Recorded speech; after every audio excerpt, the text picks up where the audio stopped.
Corbin and Ben on ABC Radio across the country, as well as, of course, on ABC Sport, as we usually are on a Monday and Thursday, and we're here for you on a Saturday.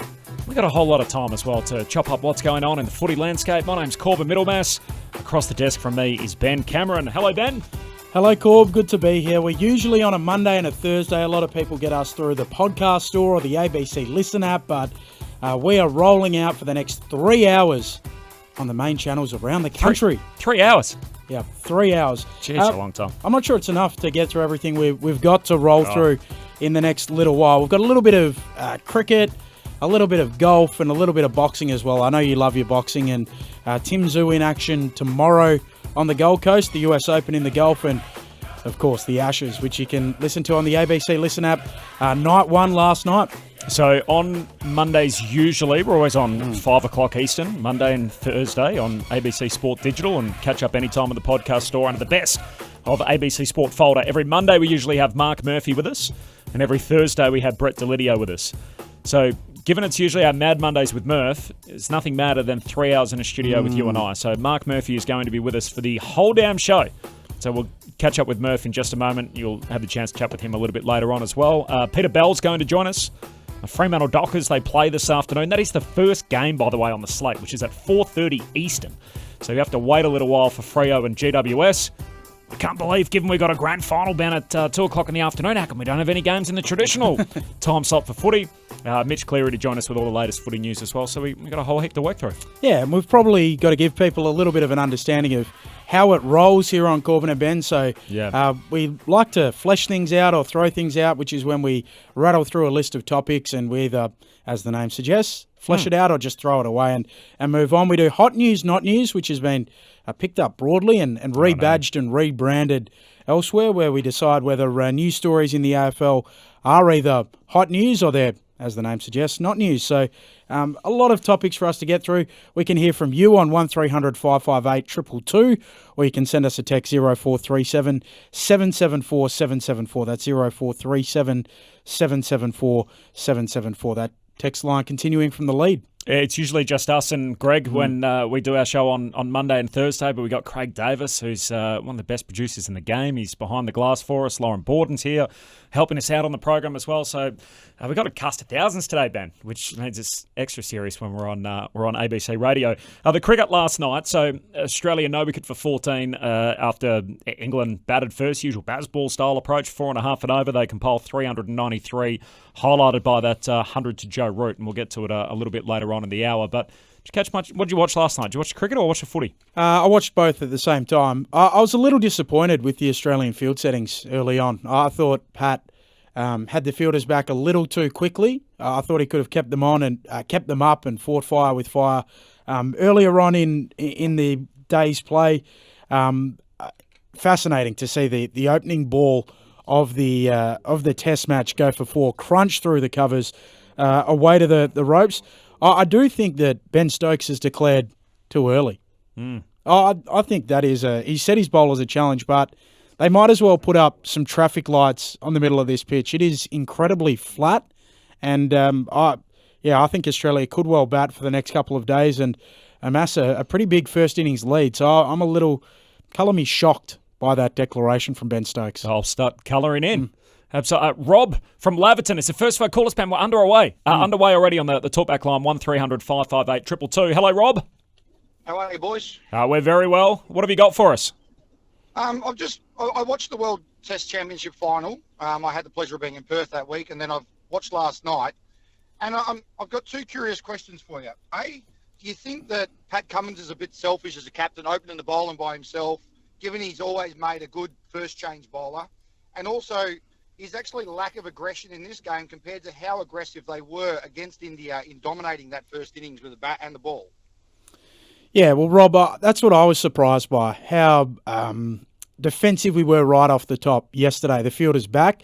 I could cop maybe one back square of the wicket. I didn't like the offside sweeper early on. And the Australian bowlers are traditionally so disciplined with their line in particular, sort of on that 4-stump, off-stump line. I didn't like having the fielders back. I don't think he's selfish opening up with the ball. You've spoken before, Corbin, about the unique scenario Pat Cummins is in as the chief workhorse of the attack and also the chief strike bowler of the attack. It's a unique double act that he performs. It's so weird that he's both.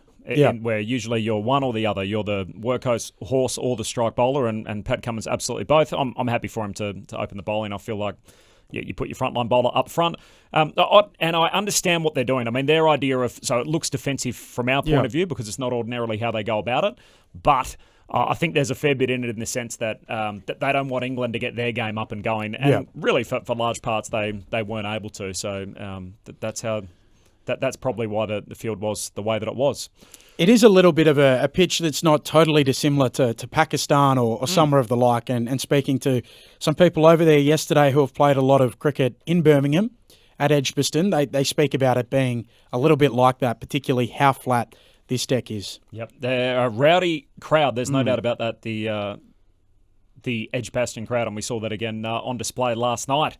Now, usually on a Monday on Corbin Ben on ABC Sport, and we have our Mad Mondays with Murph, and we thought, what sort of thing of madness could we possibly do while we sit in a studio for 3 hours and talk about everything that's going on, not just in the world of footy, but also in the world of sport. And we thought, we'll bring in the 300-gamer, former Carlton captain, All-Australian, the man who the coaches thought was the best player in the game back in 2011 in Mark Murphy. Hello, Murph. G'day, boys. Great to be here. Yes. Silly Saturdays with Murph, possibly. Yes, silly Saturdays. There's no doubt about that. So I know you usually swan in, do your segment, swan out, and I know you probably listen to the rest of the show on catch up, no doubt. I do. Unfortunately, I didn't bring my esky in. We've got 3 hours to fill here, so I was a bit short on time this morning. So running around doing a few things, and but pleasure to be here with the boys in studio. All right, it does leave us a lot of time to put you in the hot seat around Carlton, so we're looking forward to that. Is there a hot seat around Carlton at the moment? There'll be plenty of time to chat to Mark Murphy if you'd like to do so. 1300 558 222 is the talkback number. We're also available on the SMS as well. 0437 774 774. Every Monday, Murph, before we get to you, what we do on Corbin and Ben is we flesh out and throw out the big issues that are happening in footy.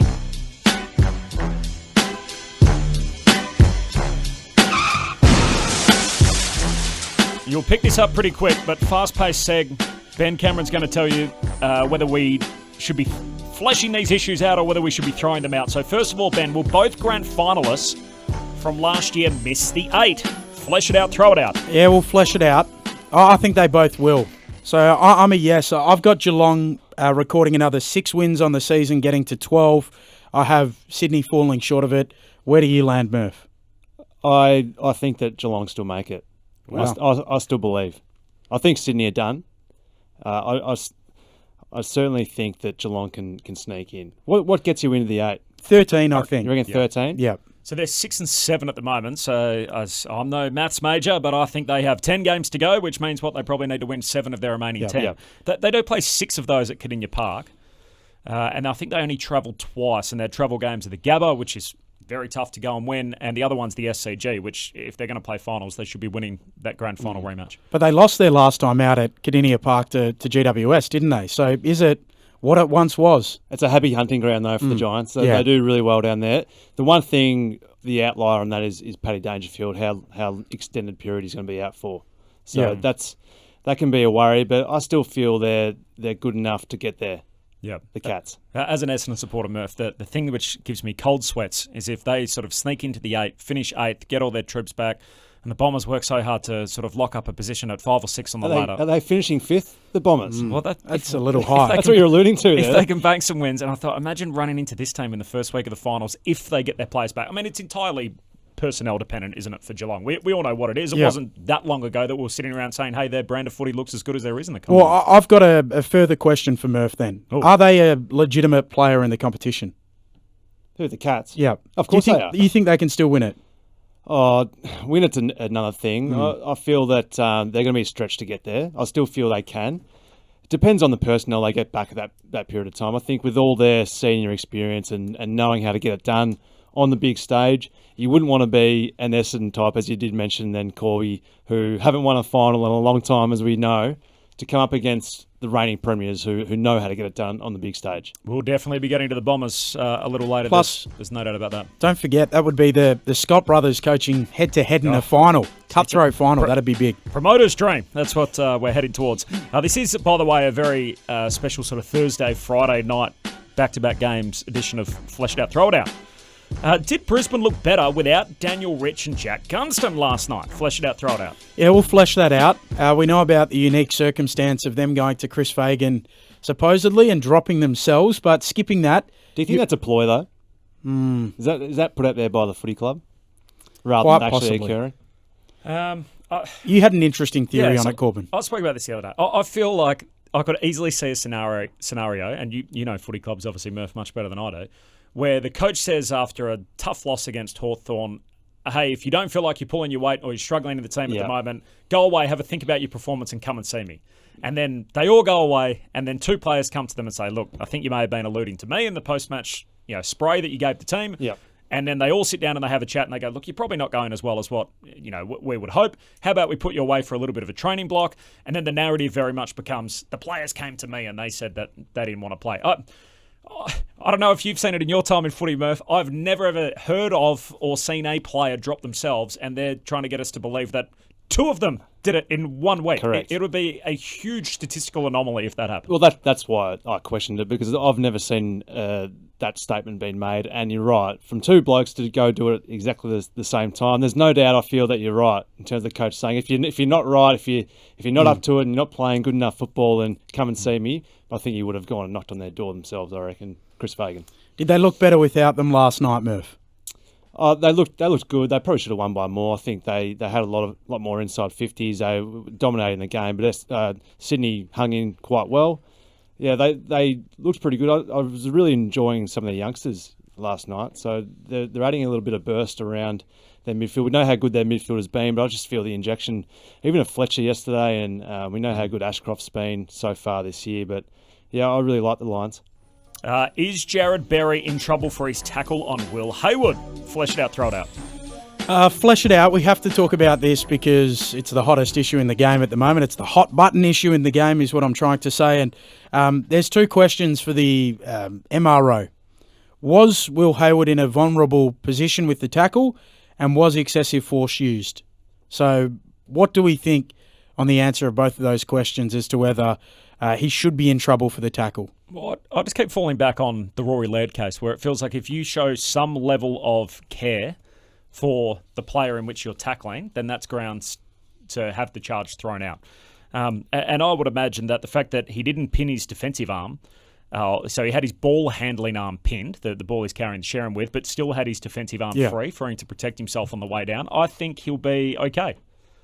Yeah, I tend to as well. And we've spoken a little bit around Nathan Burke, who was formerly a part of the match review panel, the MRP, back in the day. And he says there's 3 stages. A free kick is level 1 of a dangerous tackle, level 2 is a fine, and level 3 is a suspension. Too quickly we go to level 3. Often we've seen no free kick paid or holding the ball paid, and then they've been cited as a result. So we've gone from sort of 0 to level 3, whereas here they actually paid the dangerous tackle free kick. And now we wait to see what the MRO comes back with. He was reported too on field, but I didn't feel there's anything in it. I thought he was stiff to even get a free kick against him. I didn't feel there's a dumping action in that tackle at all. It feels like, though, if you tackle to the ground in modern footy, you're swimming with sharks. All of a sudden, that's not the place you want to be. Is Charlie Cameron in trouble for pushing Nick Blakely into the post? Flesh it out, throw it out. Throw it out. Is Charlie Cameron's form against Sydney a concern? Flesh it out, throw it out. Flesh it out. He was very well blanketed last night by Harry Cunningham, and he's not a man you would want to have on you. No. Did you ever get company from Harry Cunningham, Murph? I did, actually, on one occasion. Just the way your ears pricked up when we mentioned Harry Cunningham, I thought. Did you get him, or did he get you? Well, my ears did prick up because I think I did get him. Right. You did? And I'm really good mates with his manager. So, best mates with him, in fact. So, I've had a little bit to do with Harry Cunningham. And I reckon I bring it up every time I run into him, which is probably only been 3 times. But we can pass it on. I've followed the career of Harry Cunningham much closer than most people because many, many years ago, I went to the SCG for the baseball, the LA Dodgers and the Arizona Diamondbacks. And I rolled up... Benny Baseball. I rolled up early and I couldn't work out gate G or whatever it was to get in at the SCG. And there were a couple of blokes there, and Membry was one of them, and Cunningham was the other. And I said, how do I get around and get in? And Harry sort of walked me around the side of the ground and showed me the gate and was very friendly. And I saw him turn around. He had his number 7 Swans backpack on. I thought, I don't know much about him, and followed his career since. That's brutal, isn't it? Isn't it? What's his first name? Harry. Oh, and Membry's? Tim. Where were we? Flesh it out, throw it out. This is Corbin and Ben with Mark Murphy on ABC Radio and ABC Sport. How many weeks for Sam Wicks? Flesh it out, throw it out.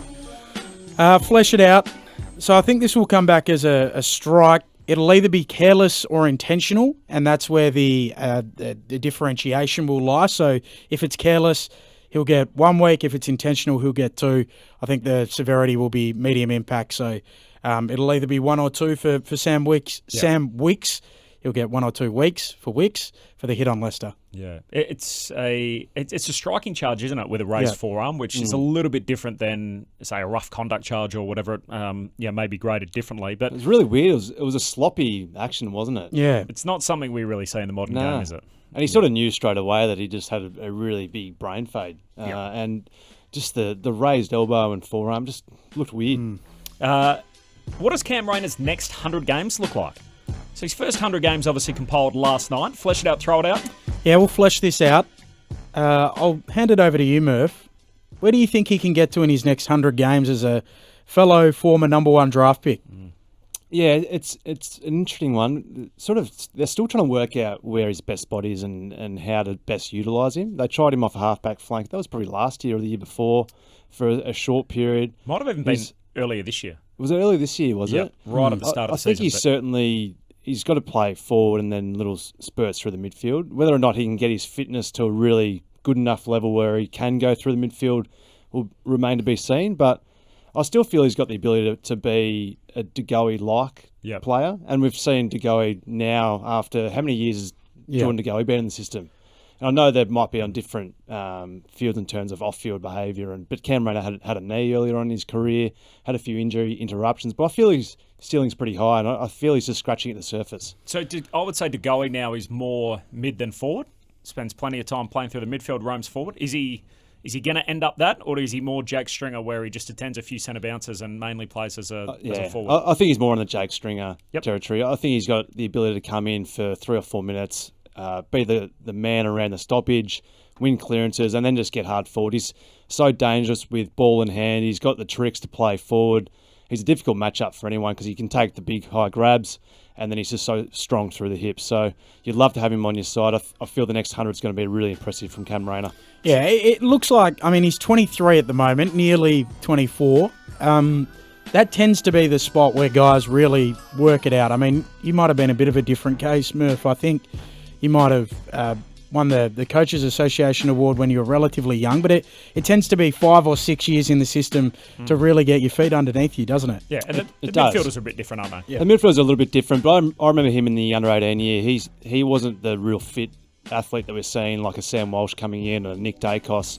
So he was one that always had to work on his fitness. So maybe he's just taking that little bit of extra time, but I feel he's starting to hit his straps now. Yep. When Greg puts the music up, then it's usually time to move it on to the next one and flush it out, throw it out. How did you see Jasper Fletcher's debut game?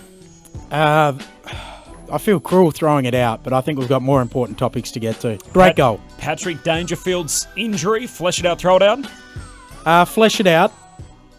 I think it's underrated how tough Danger has been throughout his career. So there was some commentary a couple of years ago that he can be a little bit of a hypochondriac when it comes to injuries, but to play out the game with that, I think he's incredibly tough, Danger. Oh, no doubt. He's got one of the hardest bodies going around. I can attest to that. I've had a broken shoulder as a result and a syndesmosis as a result from running into Paddy Dangerfield. But you got injured twice from running into him. Yeah, broke a shoulder bumping him back Separate in incidents? 2012. It was. And then, syndesmosis, he how he just attacks contests. He just runs straight into my ankle. So came off second best twice against Paddy Dangerfield. But I thought when he got hit, I thought it was a back spasm. And to learn what actually occurred and to play out that game, unbelievably tough. So the diagnosis in the end from the Cats was partially collapsed lung and a cracked rib. Have you had anything like that? I've never had a collapsed lung. I've had 3 cracked ribs, and I didn't play the rest of the game. That was big. Shane Mumford ran through me with his sloppy knee. Didn't you end up at a local hospital in the western suburbs of Sydney in your playing kit as a result of that? I did end up at Western Sydney in a hospital in playing kit and waited 5.5 hours for an X-ray. So they didn't really care about AFL up there. No. So usually if you did that at the MCG or at Marvel, you're in within half an hour. At Western Sydney, it's get in line. Yeah. Jeez. Did you get many looks in the waiting room? People saying, "What's this guy doing? He's full playing kit." Can't remember. I was in a bit of distress, but I was pretty angry as well at the time. Should Port Adelaide change the timeline of Ken Hinkley's contract? Flesh it out, throw it out. Flesh it out. We have to talk about this. No. I've never understood the August date. So I find August incredibly arbitrary because I feel like Port Adelaide's season doesn't begin until prelim final weekend. So I thought the knock on Ken was that, look, he's had this group, he's got them to what we like to say as sports broadcasters, the penultimate weekend of the season, but hasn't taken the step through to the grand final and been able to win the lot. So got them through to 3 preliminary finals. 2 of those have been at home, one of which they completely did not show up for against the Western Bulldogs and were blown off the park in the opening term and never looked like winning. So isn't that the question? You're not going to know that in August. I wonder if they have gone to Ken and essentially said, "Hey, let's do it." And Ken said, "No, you guys said August." And so now Kosh and Richardson are basically left with nothing else to say. Then we'll wait till August. Yeah, it's an interesting one. What more are you waiting for? But at the same point, they've got to this stage by being in the situation they're in. So they're obviously in no rush to sign him. And the team's playing terrific football, so why not keep it rolling? Yeah, I agree with that too. I feel like the clubs are always looking for stuff where it's extra motivation, isn't it? Beyond just the everyday getting up, going to work and doing your profession. And I feel like there's a real sense of us against the world with Port Adelaide, not just every other team in the competition, but even us internally. And I'm sure you've been through different stages like that with Carlton Murph in your career where it's almost the inner sanctum inside the inner sanctum. So it's, don't worry about the board or other people that work here. It's just us.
can understand I that. just felt that Brisbane were going to win and win easily. I was a bit surprised it was a bit closer than what it was. I was flicking back and forth, but that was probably halfway through the second quarter that I started flicking over to the footy. But I don't think you can miss the first session of an Ashes test.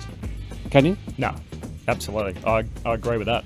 How about the start too? It sort of reminded me a little bit like the Harmison ball, where you sort of see something that sets the tone for the series and all the talk about Bazball and what it's going to be, and they produce an absolute straw-coloured flatty, and the first ball of the series goes for 4. Or the Burns bowled first ball by Mitch Stark. There is a history of the first ball being very big as a trendsetter for the series. It's little known about you, Murph. You were a talented cricketer. You did play under-17s state cricket for Victoria. And we're making it more well-known. I think that's fair to say. Aaron Finch was in that team. Brett Delidio. Yep. Trying to think who else was in that side. No one else in that side of note. Andre Jean Fagner, who's an umpire now, the AFL, he was in that side. So what did he do? Brett Delidio and Andre opened the bowling. Oh, pace. Yeah. Brett Delidio is very skiddy. Obviously not the tallest bloke. I wouldn't mind facing Brett Delidio. Just comes on the bat nice. Sort of Brett Lee-like. Comes in, just bowls nice half volleys. They swing a bit. But we played against Davey Warner. And Davey Warner, obviously, he was bowling leg spin and batting 7. Wow. Under 17 state side for New South Wales. So I never saw that coming, and what an absolute champion he's been for a long period of time. Did you see Finchy coming? I saw Finchy coming. He was our best bat. So he was a skipper, batted at 4, just had the extra level of class above anyone else in that side. I actually roomed with him over that 2-week period in Adelaide. It was a good experience. Yes. Wow. Real professional he was. I can imagine. Absolutely. A teenage Darren Finch. The text number is 0437 774 774, the SMS number. Peter Bell's going to join us shortly. The footy boss with the Dockers, of course, a 2-time premiership player with North Melbourne. You were a North fan growing up, and you would have been watching Belly run around, I'm sure, Murph. Mark Murphy's with myself, Corbin Middlemass, and Ben Cameron. This is Corbin and Ben with Mark Murphy, and we're on for a little bit yet, so you can send your text through to 0437 774 774. As Max has done, 3 hours of sports talk with no ads every 3 minutes. Yes, please. Looking forward to this, Max. Thanks for your company. The questions are coming about the Blues already for Murph. This from Dave. All the talk about sacking Voss. Is it the coach's fault when AFL footballers are no better kicking for goal than they would have been in grade 5? Yeah, it's hard. It's something obviously the coach has no say in, does it?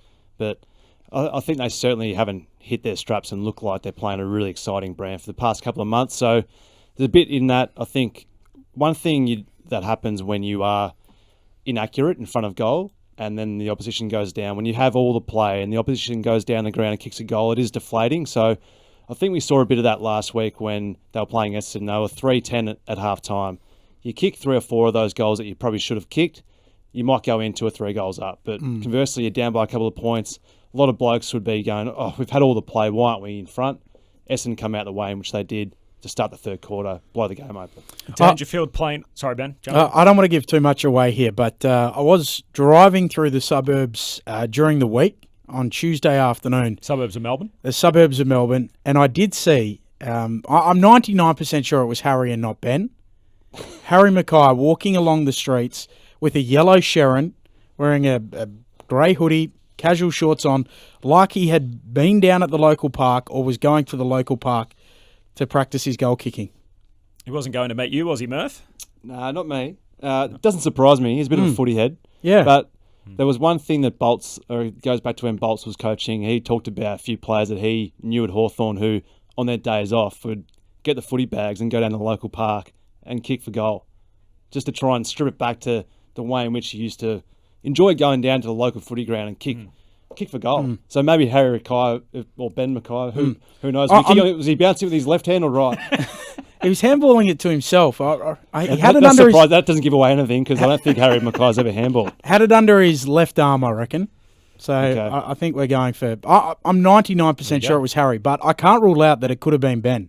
No, we can't because they're identical twins. One's a left-footed and one's a right, though. So Do that's you ever do a little secret session on the side, Murph, in some sort of suburban park or anything like that? Over like Christmas break, we used to get together with a few players from other teams and do a bit of a training session. One memory was playing or doing a training session Christmas morning with one of your favourites, maybe Luke Shuey over at the Eagles, he's a good Eastern Suburbs boy out here. He went to Marsland College. So I did a bit of work with him over the Christmas break when we were younger. Good story, though. I like the idea of a little clandestine sort of meeting during the week to go out and work on your goal kicking. So it would have made for tremendous pictures. If you had a camera crew with you, Ben, you would have been able to lead some news networks. Bucky off the SMS Dangerfield playing on was lunacy. Completely irresponsible. Geelong should have been dragged over the coals and fined. Even fined for Patrick Dangerfield returning to the playing arena. Yeah, well, what is it? Collapsed lung, wasn't it? Yep. Yeah. So And fractured ribs. And fractured ribs. So Hard to diagnose, wouldn't it? You ask the player in that moment, are they right to go on? Obviously, Paddy's said yes. I think it's different than a head where the doctor can come in and say, no, you've had a head knock, you're done.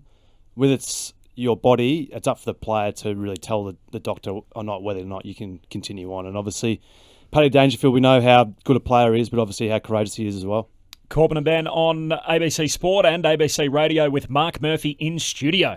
How good's that for a 3-hour spectacular, and we're already 37 minutes into it. And then at the end of that, finally we have some footy today. So this drawn-out round 14, Saturday afternoon, 4:30 Eastern Time, is the first game of the day between GWS and Fremantle.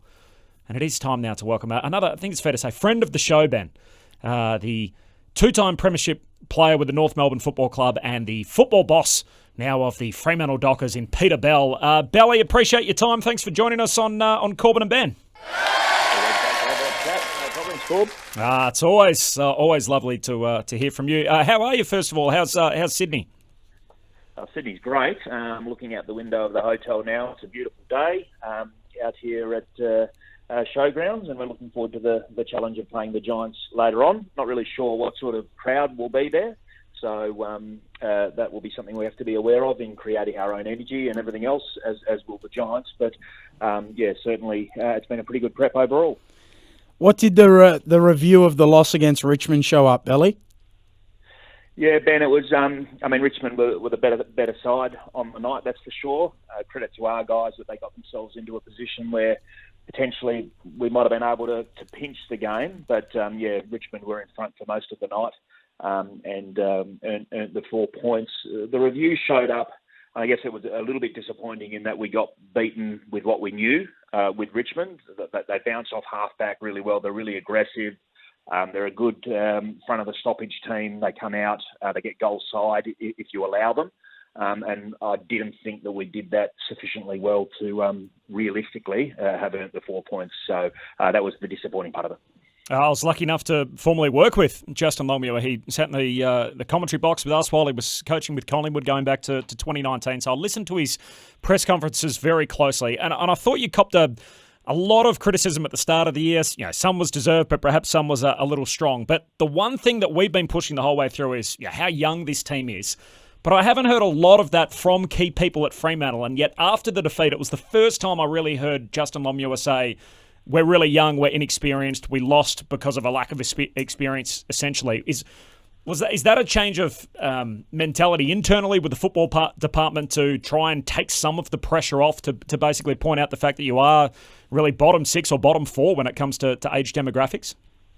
Yeah, probably not, Corb. It was probably amplified that particular weekend because of a couple of factors. One of them is that Richmond were the oldest and most experienced team in the competition, and in some ways in wet weather football, you really draw on that experience about that ability to adjust really quickly if the conditions change, to play a straighter game, to play a more contested game, and to make those moves almost instantaneously, and to change your mindset really quickly as to what the game is now challenging you with the wet weather. And we thought that Richmond adapted to that a little bit quicker than what we did. So I dare say that's what Justin was talking about. We don't talk about, we try not to talk about age and experience, even though the facts are what the facts are. And you're right, we are a very young team. We're an inexperienced team. But early in the year, we knew that we could play a lot better than what we were playing, and I don't think it was age or inexperience then. There were some other factors at play, so we don't want to offer up excuses, but at the same time, the facts are what they are. Peter, Mark Murphy here. I just want to ask you about one of the young stars of the competition. Obviously, there's been a lot of media around Luke Jackson, but I watched him live a couple of weeks ago against Melbourne and thought he was probably best on ground, but just the maturity of such a young player to play the way in which he did against his old side. How impressed have you been with not just the talent that he's got, but obviously the maturity? Yeah, he's really unflappable, Mark. Nothing much phases him. He works hard. He's settled in with the group really, really easily. You can see that he's a really happy person being at home. Obviously, his performances were at a very high level at Melbourne as well, and they did a great job in developing Luke to the player that he is. Still really young, 21 years of age, but his ability to adapt from support ruck forward to midfield looks that we've given him into a leading sort of ruck role that day because of Sean Darcy's injury is really impressive. And he just keeps it really simple, and I think that allows him to impact games no matter what we're asking him to do in what role. Do you feel that his best role is that support ruckman and then coming up and playing as a ruck rover and playing forward of the football? Do you feel that he's complementing really well with Sean Darcy, and how important is holding on to Sean Darcy as well? Yeah, I do at the moment, although it can change week to week, and we haven't got any set ideas about what our best structure might look like. Obviously, with Sean, we know that we've got a ruckman that's really hard to beat in the contest, who's a physical presence, who can really clear a path for our midfielders. Luke approaches it in a different way with his athleticism, and we all see his ability to follow up on the ground as an extra midfielder, even when he's playing in the ruck. It's something that you don't see that often.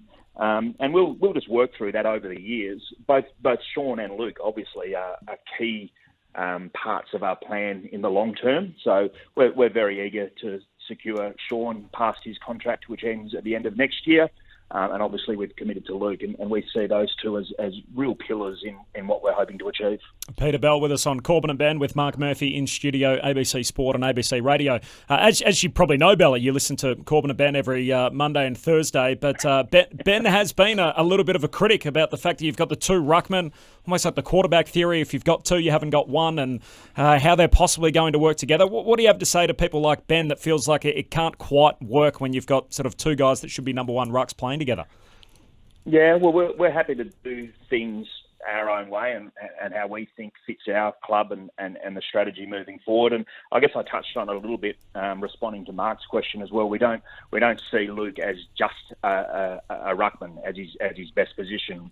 Who knows what it could be in the future? Again, his age and when you put another 4 or 5 pre-seasons into him and the little bits of play you see him doing as a midfielder, you know that he could do that comfortably. His key forward work is still a work in progress as well, and we're really excited about his ability to work in with young Jai and Josh Tracy and a couple of the other forwards as well. So we're really scratching the surface there. So we think that they can form a pretty difficult duo to play against for many years to come. As to exactly what that looks like, I guess we're all excited to see, and that's internally as well. Well, the question is, will you have two moving forward? Will you have Sean Darcy at the Dockers beyond this contract? Yeah, I'm really confident we will. I was interested also, as weekly, listening to Justin's press conference when he was asked, I think, in the press this week about the memo that the AFL sent out, and essentially said, look, we haven't shown our players the examples that they sent through, the minute 21 of tackles. Why didn't you? Why hasn't the group been shown that? Well, one of the reasons was we don't want to complicate it further and have too many things going through players' heads in what is a really difficult skill to execute. I think the players digest what the trends are and what the AFL are saying they want to eradicate from the game, and everyone supports that. It's also a bit that there are some circumstances, we feel, that are beyond the players' control as well in a split second, and what we're asking them to do, they just might not be able to do. So we didn't want to confuse them. Sometimes that may mean that we're going to cop a suspension here and there. We understand the bigger picture.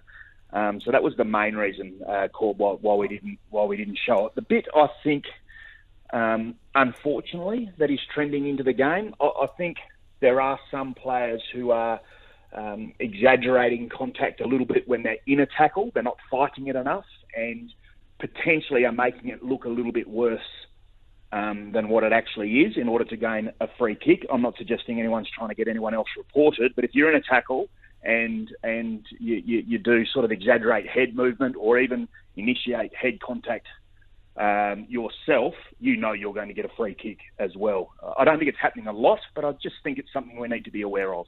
I find that amazing that what the AFL's basically asking you to do, and I heard Chris Scott say a similar thing during the week as well, that it's just too difficult in a game which works the way that it is at the moment, that it's too much to ask of the players, particularly in season. That they certainly haven't taken the fan base along for the ride, they meaning obviously the AFL. We've asked to have key figures on our programs. You rarely hear back. We don't have a figure person in the AFL, at least publicly. What happens when you have an issue, Belly? Who do the Dockers ring and speak to be the voice of football when an issue like this comes up, given the fact that Brad Scott's position, for example, was never replaced?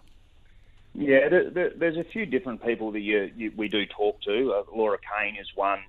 Obviously, Dan Richardson as well for umpiring decisions, and Andrew Dillon as well from time to time.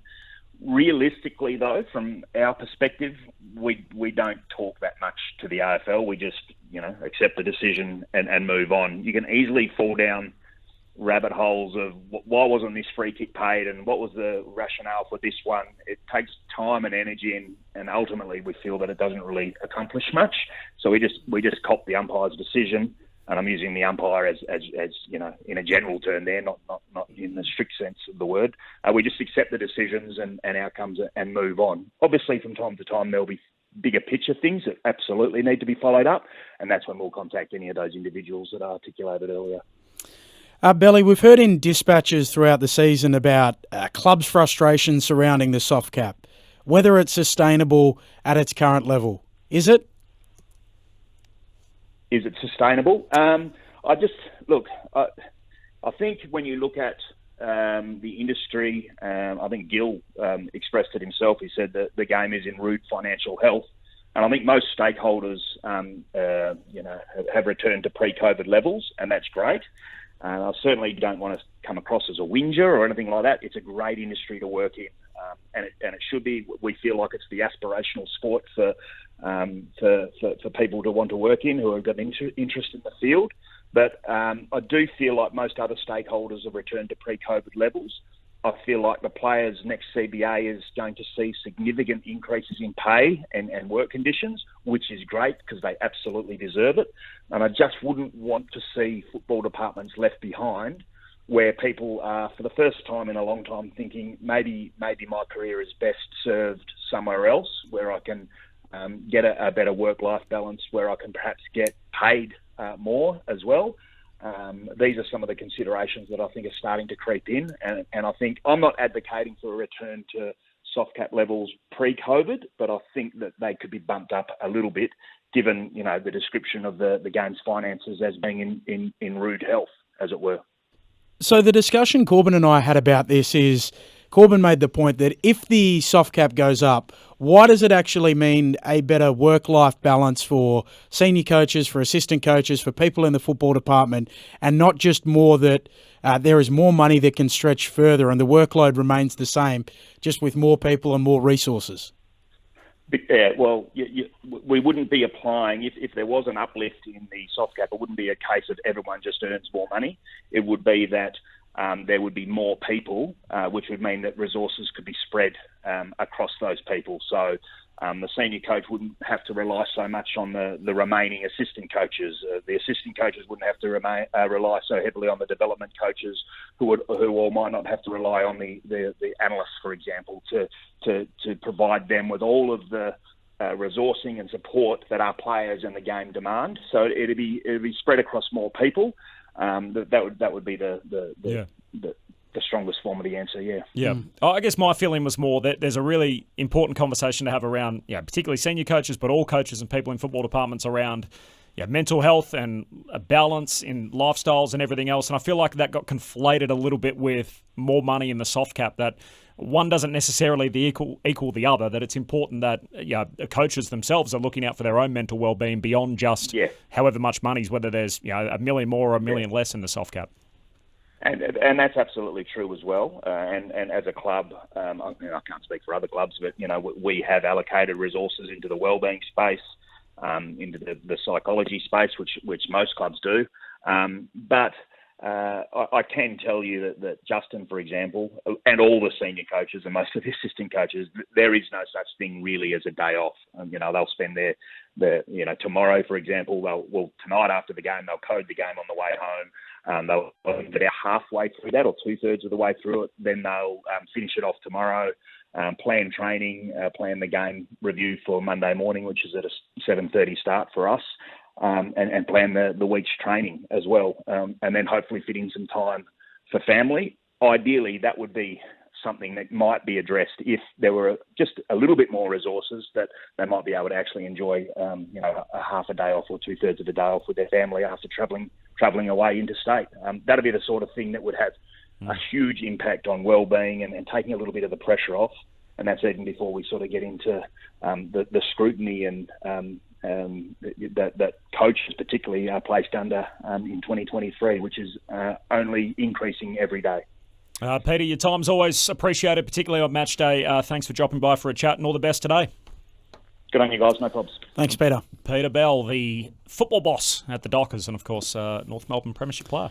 I didn't get a chance to raise it there, but I did want to ask Peter about the season Jai Amos is putting together as a second-year key forward and a slightly framed key forward. He's kicked 23 goals in 11 games now. He's only been goalless once. He's kicked multiple goals on 1, 2, 3, 4, 5, 6, 7, 8 occasions.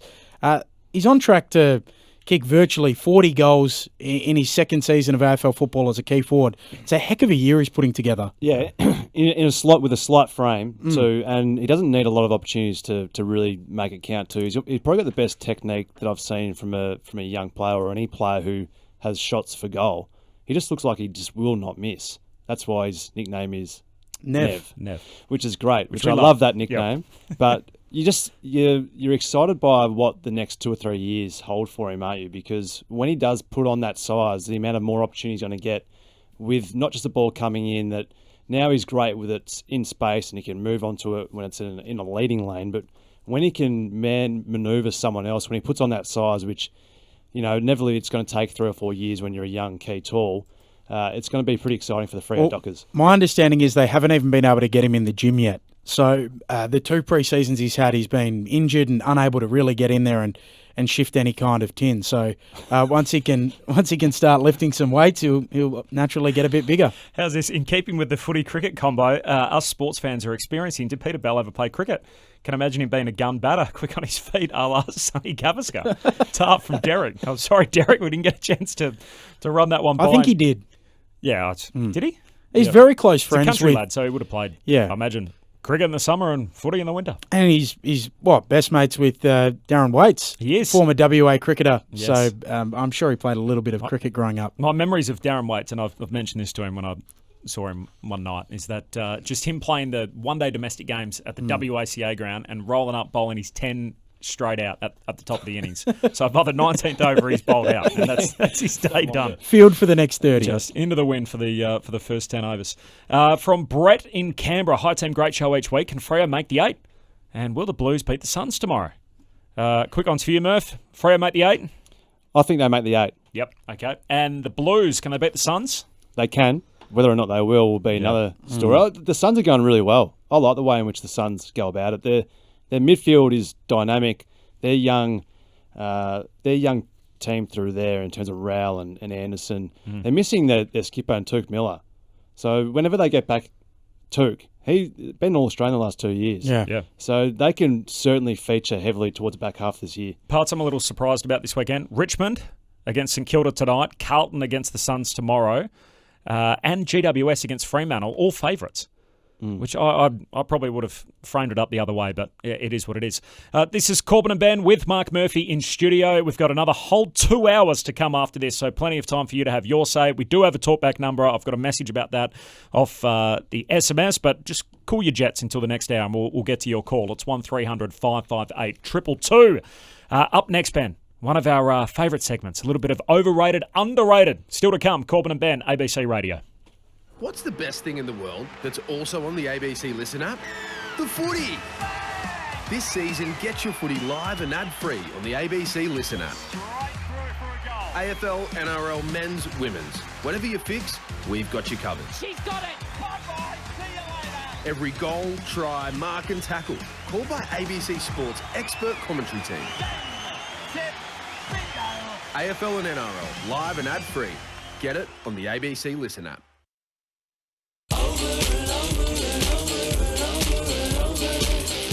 Judging by history, they're overrated at this particular time.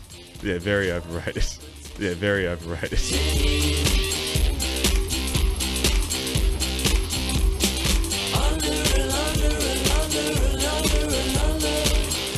Oh, underrated. Underrated. Yeah. Oh, that's underrated. That's awesome. Okay, overrated or underrated? Mitch Marsh trolling us all by marking out his run-up very early on day one of the first Ashes test. Underrated how good that is. Yeah. I loved it. I was sitting there on Twitter. I was trying to get our 2-year-old to sleep. So I was watching it going, surely not Mitch Marsh is playing. It had me as well. Oh, I loved it. I was same, underrated. I was sucked in. I was ready to be outraged by it. I was had all my tweets fired up and ready to go. I haven't shot one off. Did you? couldn't believe it. But no, great trolling. Underrated. I was listening to the pre-game last night here on the ABC, and we had Andrew Dunkley, the father of Josh, who played for Sydney. His son's now at Brisbane, so it makes sense. Him and Jason Ackermanis had a bit of back and forth. What about this little piece of byplay? We moved back to Victoria, so you still, when you see them, it's like yesterday. It's just that you don't catch up with them probably enough. And we didn't win a flag to have a reunion, so that was a bit sad. But yeah, that really sucks. doesn't matter. Are you invited to yours, or? I'm always invited. I'm the first one invited. I'm A. Is that response overrated or underrated from our man Andrew Dunkley? Oh, underrated. Loved every bit of it because you could just tell Acker was just growing taller and taller by the fact that they don't have a reunion to celebrate a premiership, but still, you're welcome to your own 3-time. Yep. No, that's underrated. Yeah, It's it was underrated. very Pretty good. sharp. He was in good form last night. The Hawks retro jumper this week, so if you haven't seen it, they're going back to the 90s. They've got the big hawk across the side of their jumper. Overrated or underrated? Underrated again. I loved it. I love the little detail, the old AFL logo in amongst the jumper. Just embedded in the strip. Big fan. Our man Ken Judge, the late great, was the coach, premiership coach of the night premiership or the preseason flag back in '99. So nice little nostalgic touch. Murph, you've got 2 young kids, Max and Emmy, and it did make me think. I'm sure you've seen the Bluey episode from during the week, the cricket episode of Bluey. You're shaking your head, which concerns me. But Corbin, I'll ask you, was it overrated or underrated, the Bluey cricket episode? Look, it was a good episode. If I have to... Oof. No, it was underrated. I can't say it's overrated. We're on the ABC. It's worth checking out on iView. I did think the Dash Hound had a bit of a custard arm, though, and he hit him a bit uppish, I thought, Rusty, throughout, and so it didn't surprise me how it ended. Threw it away, Rusty. I was disappointed in him. I've got some more serious ones as well. So Brisbane's poor record at the MCG, one of their last 14, is that understated or overstated? Little change up here. I think it's overstated. Yeah, I think we always hear about it, don't we? So it's overstated, but it can't be underrated. Yeah, so their record at the Gab is unbelievable, where they've lost, I think, 4 regular season games in 4 years or something. So they got to bank enough wins to put themselves in the box seat. By the way, Ben, they played 2 finals there. They won one of them last year. Yeah. They got to win there when the business end of the season, which is why we always talk about their record. They did it. What about Tom Green's season so far at GWS? Overrated or underrated? Underrated. We don't hear enough about how good he is, but then when you're playing for the Giants, it's hard to try and capture the masses, isn't it? Underrated. He's had a hell of a year. The Giants are on our air later today. They play Fremantle just after 4:30 Eastern. Got another whole 2 hours still to come here on Corbin and Ben on ABC Radio with Mark Murphy.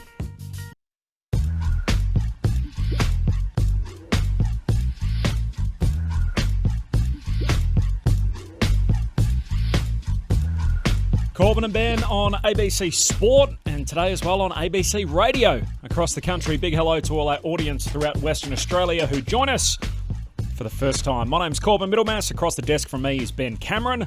You can ordinarily hear us every Monday and Thursday from 5 p.m. Eastern Time on ABC Sport Digital, or catch up anytime in the podcast store under the best of ABC Sport folder. What do you got for us, Ben? Great to be here into the second hour for our WA listeners. We did hear from Peter Bell, the GM of football at the Fremantle Dockers in the first hour, and a pretty wide-ranging chat, a lot of competition issues such as the tackle as well as the soft cap spend in footy clubs at the moment as well. I'm usually critical of you here on Corbin and Ben that you don't manage the time overly well. You're not doing a great job of reading out the texts that we're getting here on Corbin and Ben today either. So 0437 774 774 is the number if you wish to get involved. I've read plenty of them already. Once upon a time before kids, the Carlton boys knew how to party. I'm sure it could be annoying having strangers chew your ear off, but Murph always gave us his time off the SMS. So that's one coming through for Mark Murphy, who is in studio with us for Corbin and Ben. It's usually our Mad Mondays with Murph, and he's here for the silly Saturday edition, the whole mad 3 hours. You would have enjoyed that too, I'm sure. Random people coming up talking about Carlton to you when you're out and about. Yeah, I always do. Not so much at the moment. I still feel like I'm in the furnace, Benny. Yeah. Really? Yeah, I'm still copping it, and not just from you once a week when I come on Corbin and Ben. Do people actually rib you in the streets? Not rib me, but they go, Murph, what's going on? Can we get some clarity on what's actually happening? What do you say? I got it this morning, going for a coffee. But it doesn't help that I probably live around the area of the footy club. But it's what do I say? Yeah. I say I'm not sure. I'm not involved anymore. Yep. You caught some strays on Twitter the other day too. Someone did. Had some feedback for you about the fact that maybe stayed on a little too long, Murph, and cost Paddy Dow some games, and maybe that would have been the turning point in his career. I was actually getting around Paddy Dow saying I want him to be injected into the game. Yep. The game's slipping away. And inject Paddy Dow from the sub into the 22 and copped one about playing on for too long and stunting the growth of Paddy Dow. Amazing. Anyway. A couple of SMSs rolling through here. We were talking about Bluey, the cricket episode. Peter says, you pair of complete, I can't say the word because I don't know what it is and I don't know if it's offensive. But it's definitely, it's not complimentary. No. Basically Rusty's dad, last line in his letter was, look after your little sister. So Rusty hit her a catch to give her a boost. The three dads knew he could have hit it out of the park. Bluey's dad even said, that's what cricket's all about. Fair dinks, stick to sport. Bluey is too nuanced for you too. Yep. That's from Pete. And Rick in Tassie says, Ari... To be honest, as two guys in their early 30s without kids, I think all of that's completely fair. I think that's fair. I'm not sure we're the target audience, but I appreciate that. Rick from Tassie says, Ari, the conversation with Peter Bell and the hours coaches work. I reckon in 5 to 10 years we'll look back on coaches working 7 days a week and neglecting family time and think, what on earth were we doing with our coaches? Addressing coaches' work-life balance must be the next frontier in the AFL. OH&S. That's from Rick in Tassie. Talkback number 1300 558 222. So that's 1300 558 222, or the SMS number 0437 774 774. What do you got for me, Murph? I was just going back to that last point. I think the only way to do it in terms of giving coaches and whoever it is in football time away is to have an industry day off, where they're not expected to be in the football club, whether it's a Tuesday every week. That there's no contact, and you can have contact if you want, if a player calls you up or texts you, but in terms of there's no media requirements on anyone at a footy club to have anything to do with football on a Tuesday. Yep. So say forget when you're playing. Doesn't matter if you got a Friday night game or a Sunday game or whatever it is, or you play Monday. Tuesday is the industry day. Yeah, you've got to be agile enough to structure your program the right way to have Tuesday that everyone's off. Love it. That's a great I don't idea. mind it. Tuesday or Wednesday is the obvious day, isn't it? Yeah, because we're not working anyway, so we don't need anything from the clubs on those days. So no, but it is. I mean, generally what? At worst, we'll have a Monday game, and generally we will have a Thursday, Friday, possibly a Thursday, I mean. Yep. Mitch Cleary with all the latest footy news coming up. Chris Fagan was with us earlier on the lead. Not with us exactly, but with the network and our broader ABC Sport family with Matt Clinch, Cameron Ling and Adam Ramanauskas. If you missed it, it is available under the Best of Sport folder in the podcast store. But here's a little of what he had to say, particularly around the curious omissions of Daniel Rich and Jack Gunston. Oh, not really. I mean, it's a little hard for me to explain. I'm always having conversations with my players, and they can come and talk to me about anything, and I can talk to them about anything. So if a player's out of form, we'll talk about it, and we'll try and work out ways to help them get back into form. So I know everyone finds it a little unusual. I just find it quite natural, and I think players need feedback. They need to know where they stand, and they need to know that they can come and talk to you about things if they need to. So on that side of things, that's how we roll at the Lions. I don't know if every coach is the same, but that's just how I roll. And that's Chris Fagan earlier today, the coach of the Brisbane Lions, after the absence of Daniel Rich and Jack Gunston. How strange do you find that, Murph?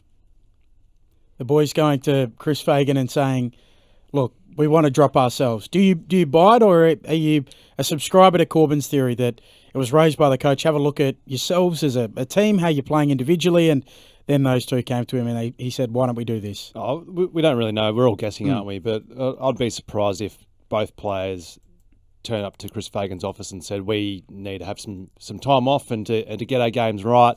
I feel it's certainly come from Chris Fagan to the players and presented in a way of, we feel you're not playing a good enough football to be in our 22 at the moment.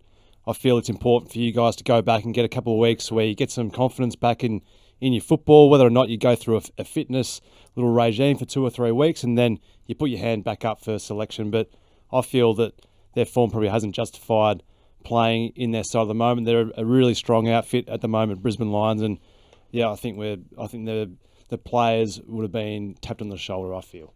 This is Corbin and Ben on ABC Sport with Mark Murphy in studio. The talkback number 1300 558 222, Ben.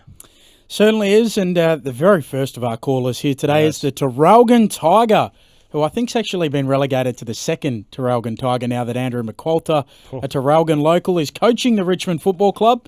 But Traralgon Tiger, hello. G'day, Benny. How you going? Yeah, happy to be second behind Minnie. That's no problems at all with me. I like it. I'm not ringing today to talk about the Super Coach who joins esteemed Mark on 300 games tonight. I'm actually ringing to have a bit of a chat to you. Okay, what have you got for me? Fact checking. Oh, yes, love this. You know how I regularly push your barrow about changing the name of the show to Ben and Corbin? Yes. Yeah, I'm always in your corner there, but you got to get your facts right, mate. Oh no. The Ashes is 5 tests in 6 weeks. I know. I just simply misspoke. So I said on Thursday's episode that there were 6 tests in 5 weeks, which makes no sense. I just had a slightly dyslexic moment, I guess, and got them the wrong way around. And the Traralgon Tiger, hot on me. And that's fine if you're got your name second in the title and you're just sort of playing a bit part role. But if you want to step up and run the show and you want it to be the Ben and Corbin show, you got to be getting those. I don't want it to be the Ben and Corbin show. It's just those little 1%ers. That's a hot start from the Traralgon Tiger. Tom is in South Australia. Hello, Tom. Tom. We'll try one more time. You got us, Tom? Yeah. Fire away. Oh, how you going? Well. Good, mate.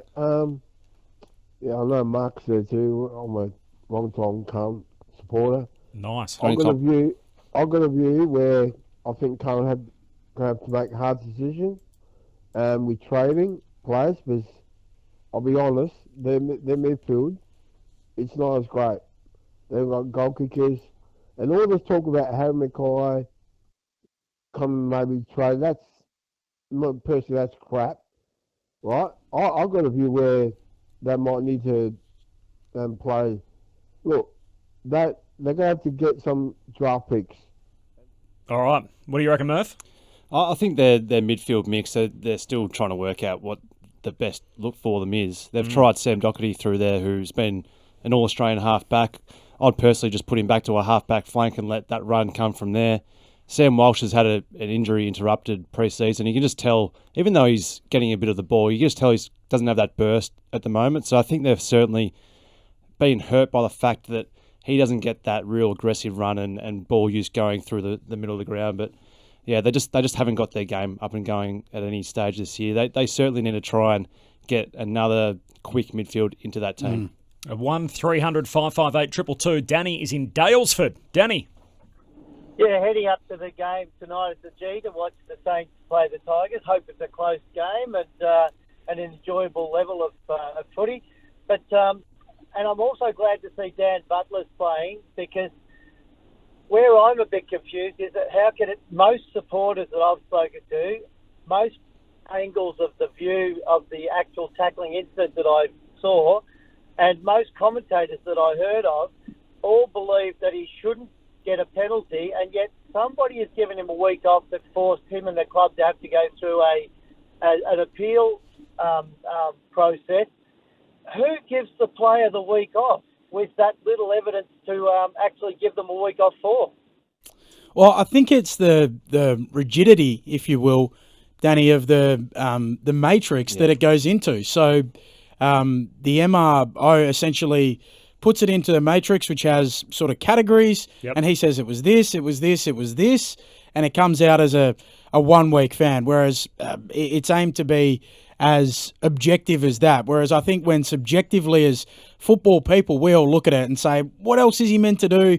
He's running at high speed. He's tackling the lizard Nick Blakey. And unfortunately, you can't legislate against accidents. He hits his head on the ground. That's how we end up there. And thank goodness it was overturned. No, you spot on. It's black and white, isn't it, Yeah. in the rules? But as we know with AFL, it's all not black and white. So I think we're going to see, we're in a period at the moment where we're understanding this situation, and it's all very new, even though tackling's been here ever since the game started, but now it's being adjudicated a bit differently, and players are forced to stop their actions amidst a tackle, and it's difficult to do, and there's going to be some times where the MRO aren't going to get it right, and on appeal is going to get overturned. Yeah. Just a point on this. I mean, I saw the memo that was sent out by the AFL. It was shown on a lot of TV shows during the week as well, but I felt like the majority of those were more good luck than by design, that the player tackle didn't hit their head. Yeah. Do you know, I just feel...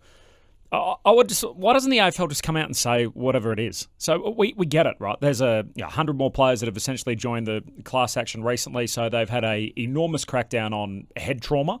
If perhaps a little overdue, if you speak to a lot of people in the game, that they should have been able to forecast this or make hardcore changes sooner. So we've got to change it essentially overnight. It feels like that it's come about. But why doesn't the AFL bring everyone along for the ride? Tell the whole community. Tell all the fans. So instead of us sitting here taking a million calls about it, talking about the tackle and the same sort of monotonous conversation sort of week after week, we've got a carryover case. So we've got one on Monday that hasn't even been decided. So players are going there and tackling on the weekend, not knowing if that's legal or not. At the moment, it's banned, but he's trying to have it obviously overturned, James Sicily, on Monday. Where's the figurehead from AFL House that just comes out and says, hey, this is what it is? And if the game is nowadays that if you tackle someone and you cause damage, you're culpable for it, just say it. And it's a very different game that we operate in. The players can adjust. They can go about their business differently. We can watch the game thinking, right, that was the game we grew up with, but it's very different nowadays, and this is the new world that we're operating in. Do you feel they're still working it out themselves? Absolutely. I think there's certainly not a group or one person making the call who knows exactly what each decision is going to be and what the result is going to be. I think they're still working it out and giving suspensions and then overturning it on the way in which lawyers are coming with the facts. I felt like I had a really good understanding of it up until a couple of weeks ago. I thought, great, so if you tackle someone, you hurt them, you're in trouble for it, except in the Rory Laird case where if a player releases or doesn't pin a defensive arm, all things being equal, he may be demonstrating a reasonable attempt to avoid or minimise harm to his fellow player. Yeah. So essentially, if you make an effort mid-tackle, which clubs will tell you that's so hard to do and players, but if you make some kind of attempt, and you could argue in the Sicily case by pulling the player back on top of himself rather than straight to the ground, then that's a reasonable effort to try and avoid hurting the opponent, then that's grounds to get off. But now with the Sicily one, I don't know where we are with it. So it does feel to me like it's a little bit like the thin edge of the wedge. So, we went through a process with the bump where, if you choose to bump, you're culpable for the damage that you cause. And we learnt that. And they would basically say, rather than bumping, you should be tackling anyway. If Corbin's got the ball, I should be ready to tackle him rather than bump. But then, now it's even at a point where you can't even tackle freely without running a significant risk that even if there's an accident and you feel like you've taken necessary precautions in that tackle, the player hits their head, you could be suspended. I think I'm even watching games now where previously tacklers would always bring to ground, and you're taught to bring to ground. Whenever you've played local football as a junior, you're taught to tackle and to bring to ground. I feel that players now are even starting their tackle and finishing it, trying to hold up and stand up in the tackle. So I feel players are adjusting. So we're certainly amongst the mud, really, aren't we? Trying to just work out what it is and what it isn't. But players are doing their best to try and rectify it in tackle, which is so hard to do. Now, Ben, what we love to do here on Corbin Ben, this is our program, which we run every Monday and Thursday. Mark Murphy's ordinarily with us every Monday. He's with us in studio for the full 3 hours today. Well, we love to get a little funky with a few different segments, like flesh it out, throw it out, and overrated, underrated. But one of our real favourites is what we do is we look through all the news stories from the week, and we try and decipher as best we can. And this is so popular, by the way, it's been picked up and rebadged by a number of different media outlets. But what can we say, Murph? It originated here, and you are privy to it. You are actually part of this segment for the first time. It is called Hot News, Not News.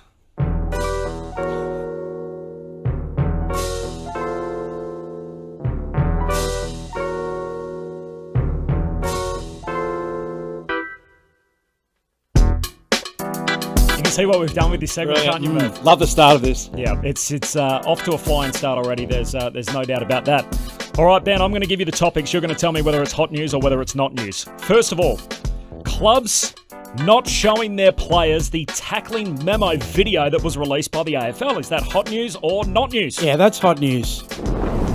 I think it's a symptom rather than the cause. That was what I explained on Thursday. I think the fact that we never replaced Brad Scott's role, we've spoken enough about the tackle already, but I think it's embarrassing as well for the AFL that the clubs have chosen not to show that to their players. Yeah, I can only go back to past experience with other situations in the game, and you get the videos and what the interpretations are, and sometimes the players walk out of those meetings with more questions than they did prior to it. So I think Peter Bell's right in terms of the chat that we just had about not showing it to his players, because I think as players you understand what you're trying to not do and how to try and best tackle without hurting the opposition player. But then at the same time, it's like, well, let's just tackle, and if we fall foul, we fall foul.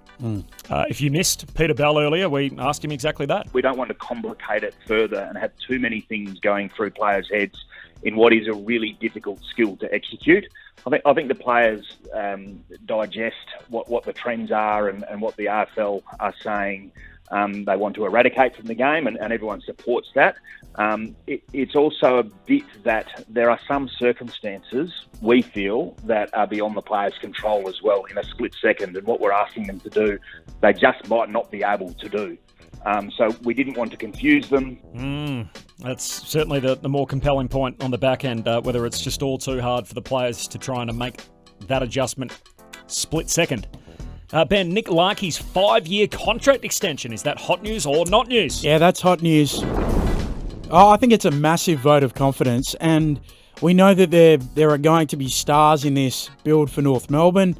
I think LDU, clearly, Luke Davies-Uniacke, before he was injured this year, had taken his game to another level. We love what we've seen from Sheasel. Georgie Wardlaw has been a revelation since he's come in as well. But Nick Larkey, key forward, may well be just about the most unique piece in it, the most valuable piece in the whole lot of the rebuild. Yeah, I think you're right. I think for Nick Larkey, and what he has done is he's looked at the building blocks about what a premiership side can look like in 3 to 4 years, and I think they've got that with their young midfield. They're playing some really good football. They look like they're hard-nosed footballers as well, mixed in with a lot of talent. So why wouldn't you want to be a key forward amongst that? Yeah. You can start to see it, can't you, for North Melbourne? There was a couple of years ago where I wasn't sure where they were going. But as often happens, these things sort of take a while to build, and then all of a sudden it pops up and you think, yep, I can clearly see how it's all coming together. What about Jake Saligo's long-term deal? So signed a 4-year extension when he had 2 years already still to run on his deal. So that brings him 6 more years. He's at Adelaide till the end of 2029. Is that hot news or not news? That's hot news.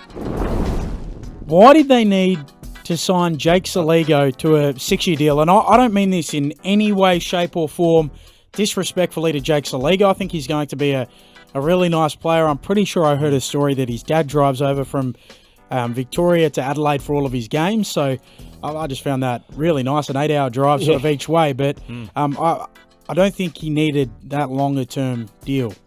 It's a different landscape than what it was even 2 years ago with long-term deals. For your long-term deals will lock in your genuine superstars of your side.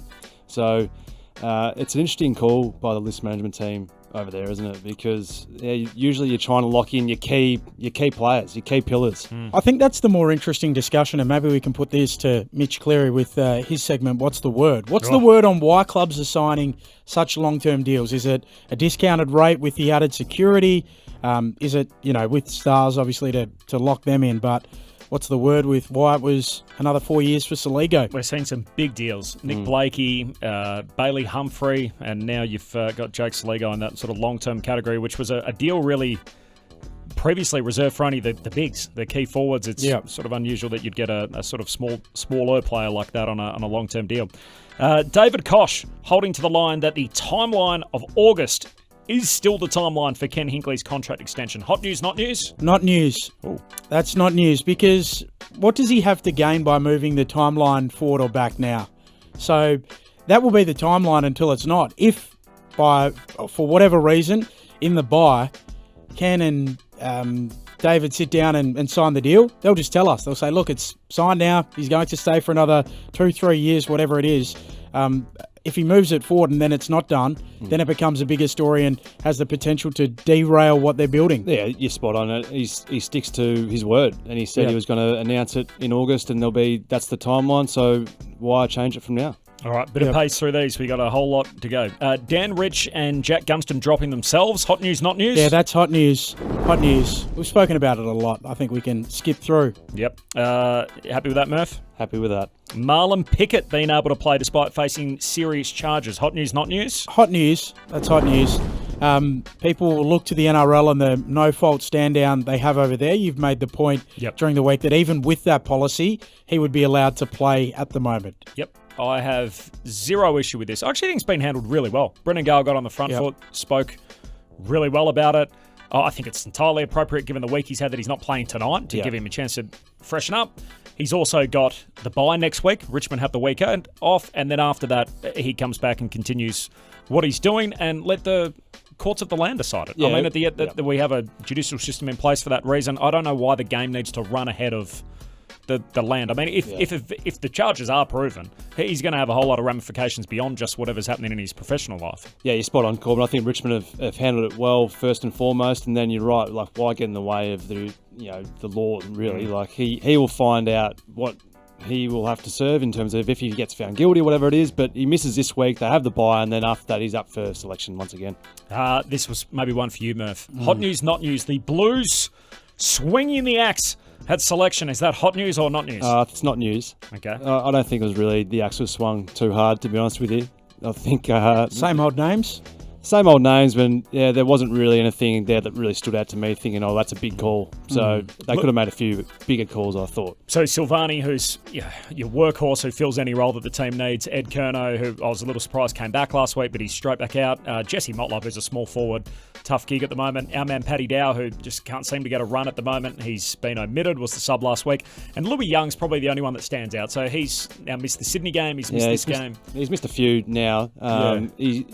He was playing great football at the start of the season, and like many of his other teammates, he's sort of dropped away a little bit. But yeah, I thought they could have swung the axe a little bit more significantly than what they did. Murph would have been hurling the axe over his head and seeing who he could take out. So, great sound effects. I was about to say as I've hit my pen against the microphone stand. And the names that come back. So Lockie Fogarty, former Geelong footballer, he's in and out of the team. He's not in their best 22 recently. Pittonet clearly comes back in, as does Newman.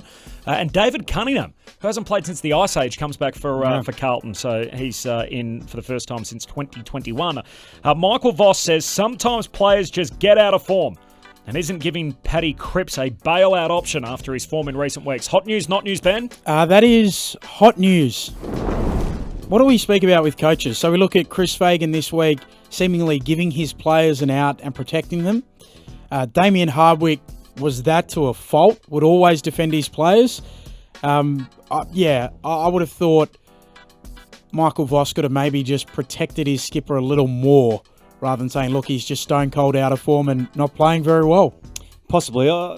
It's a hard one because you could almost tell by watching last week's game that there's been a lot of expectation, a lot of noise around the football club that, not that it was weighing on Patrick Cripps, but there's no doubt that he's had to do so much more than what any other player would have had to have done over the past 2 months in terms of trying to motivate his teammates to hold more meetings, doing the extra bit here, there, everywhere, trying to connect with players all around him. So I just think he needs to get back to just worrying about playing the contested style of game that makes him a Brownlow medalist. Get back to doing that. Everything else will fall into place around him. The Age reporting more former players have joined the concussion lawsuit with 2 separate cases to possibly merge. As many as 100 more players are seeking advice. Ben, is this hot news or not news? It's hot news.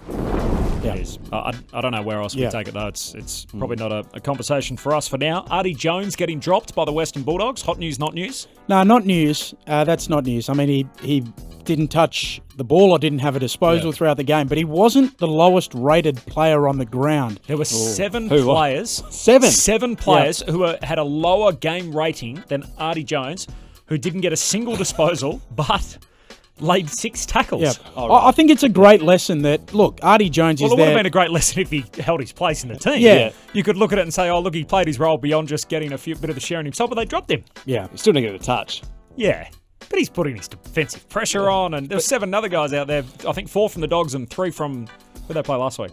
From the other mob that. So there's 7 players out there who've had less of an impact on the game than a bloke who hasn't actually got a disposal. That has not touched the ball. That's more of an indictment on those 7 players. Amazing. They played Port Adelaide last week. I called the game on Friday night. There's too many games of footy at the moment. And last one, Ben. This is my favourite story of all. The West Australian on Wednesday reporting that fans grief-stricken over team's horror run. Psychologists say that West Coast supporters could be experiencing feelings akin to grief and loss as the team they barrack for continues its losing streak. Is that hot news or not news? I nearly said this was not news, and then I changed my opinion because I looked at the 5 stages of grief and I decided this is hot news. So let me run you through this. Denial. I think that was the end of 2020/2021 when the Eagles decided to go through again or try and go again with this list. Then it goes anger and bargaining, but I'm going to switch that around. Bargaining was when at the start of this season, Paul Fitzpatrick, their chairman, said, look, I think if everyone's fit, we can play finals this year. Yep. Nope. Anger was when they realised, look, we've lost another game by 100 points this year, which has happened 3 times already, and I think it's 7 by over 10 goals. Depression is watching them play every week, and now it's just acceptance where we're not very good. It's an amazing story to think that's the back page of a fully fledged newspaper in town. But I'm fascinated to check in with this psychologist about fans of other teams in the competition. I saw that on Twitter, and I saw a few comments back, and quite a few of them that were in my feed were all about Carlton supporters. Well, imagine what we're thinking and feeling. So this is it. We'll talk more about the Eagles a little later. We've got a whole heap of time. We've got about another half an hour to go, Murph. We're at the halfway stage of Corbin and Ben with Mark Murphy on ABC Sport. Hour and a half. What did I say? Half an hour. Sorry, hour and a half. More bonus time before we head off to Sydney for the Giants and Freo.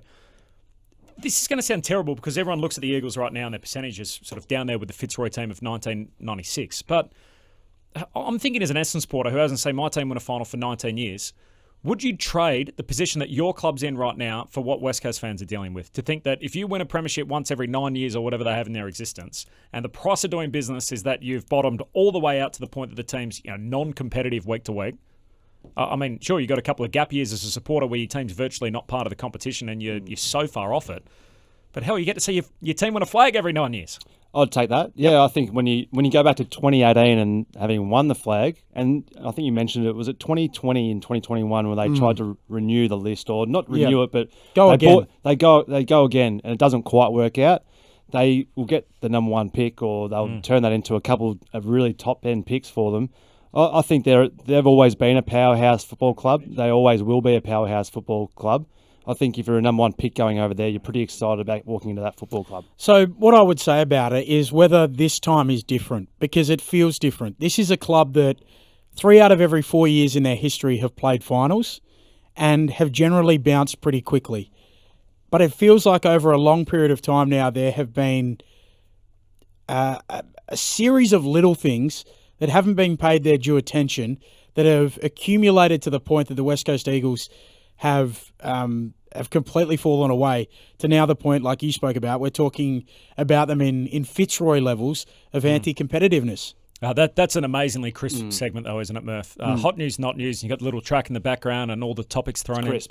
You can understand why it's taken off across the sports media. What an amazing concept right here on Corbin and Ben, ABC Radio and ABC Sport. Back to the talkback lines, 1300 558 222. Greg from Devonport has been waiting very patiently. Hello, Greg. Oh. Greg. You got us, Greg. G'day. There we go. How are you? Yeah, all right. I'm sorry, a bit croaky. I had a bit of a head cold. Might have a bit of brain fog, but as well, I don't know. But anyway, a couple of things. I was watching the Fox play on last night after the game, and they replayed a pre-game thing with Chris Fagan. He said that due to the form before the bye, we'll see how it goes, and after the bye, at least one of them still had a bad game, and that he called them in individually into there and said to them, well, what's the go? You know, do you need more? What's the problem? And they both said they were either a bit weary or a bit sore as well. And so he said, look, I could drop you to the twos, but that's not going to fix it. So will you take some time off and do the training block? And they both agreed. So it's pretty much a beat up from someone. Where that come from? Unless one of the players said I outed myself. Yeah, that's an interesting way to look at it. We had Chris Fagan obviously earlier on today, but it would surprise us, wouldn't it, Murph, to think that the two players would just go, yep, I'm not available for selection this week because my form doesn't warrant it. Yeah, and especially you made mention of it being a week after a bye too, so you should be fresh enough to know where you sit and feel good about your body. So obviously they haven't been playing good enough football for quite a block of football now. So, and there's pressure from underneath, obviously coming up with the Brisbane Lions in the way in which they're going about it. So, yeah, go back, do some training, work their way back up, and hopefully put their name back in selection soon. Mitch Cleary's about to join us. Little What's the Word on the way to get all the latest footy news that's happening around the place. This is Corbin and Ben, ABC Radio and ABC Sport.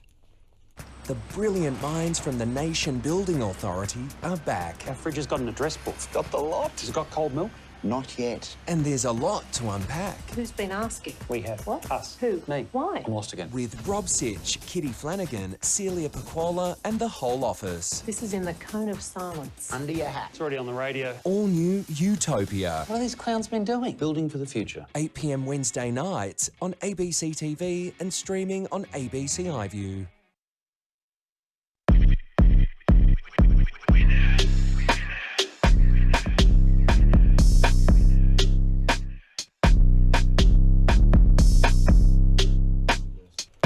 Corbin and Ben, ABC Radio and ABC Sport with Mark Murphy, who managed to play 300 games for Carlton. Was fairly successful. He was also the best player in the game back in 2011, according to the coaches, and an All-Australian Blazer. Ben, you got some for us off the SMS, 0437 774 774. I do. A little earlier we spoke to Peter Bell, the GM of football at the Dockers, and we were speaking about Mark Murphy's cricketing career and been chatting a little bit of cricket with the Ashes ongoing at the moment. Craig from Maidavale in WA says, I can confirm that Peter Bell was in fact a very accomplished cricketer.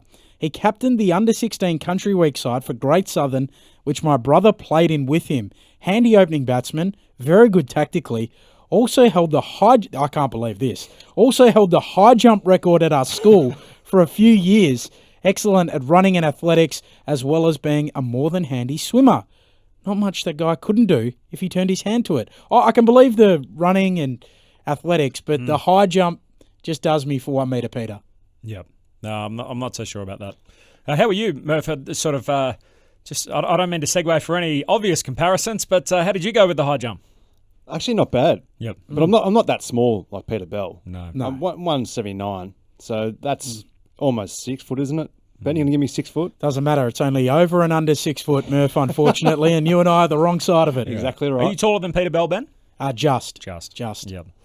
Matt W. has come straight into my own phone, so don't worry about the SMS line, but says, Mansell getting 3 weeks, Kazai Pickett getting 2. That's what really annoys people. Yeah. And I understand that. When people look at just completely, does it go through the pub test and you think one guy, split second contesting the ball, bang, gets there fraction of a second late. He gets 3 weeks for it, and then Kazai Pickett lines someone up, albeit the player obviously isn't concussed, and he misses one week less. Was that round 2? Round Josiah Pickett? 1. I Opening feel Saturday night. I feel if that's now, I reckon he's looking at 4 to 5. Yeah. Even without Bailey Smith getting a concussion, that was an aggressive hit. Yeah. So, there are a lot of texts along similar lines earlier on. People really struggle with the outcome contributing to your punishment. But that is, I've used this analogy so many times, entirely consistent with real life. I mean, you run a red light, you get a fine.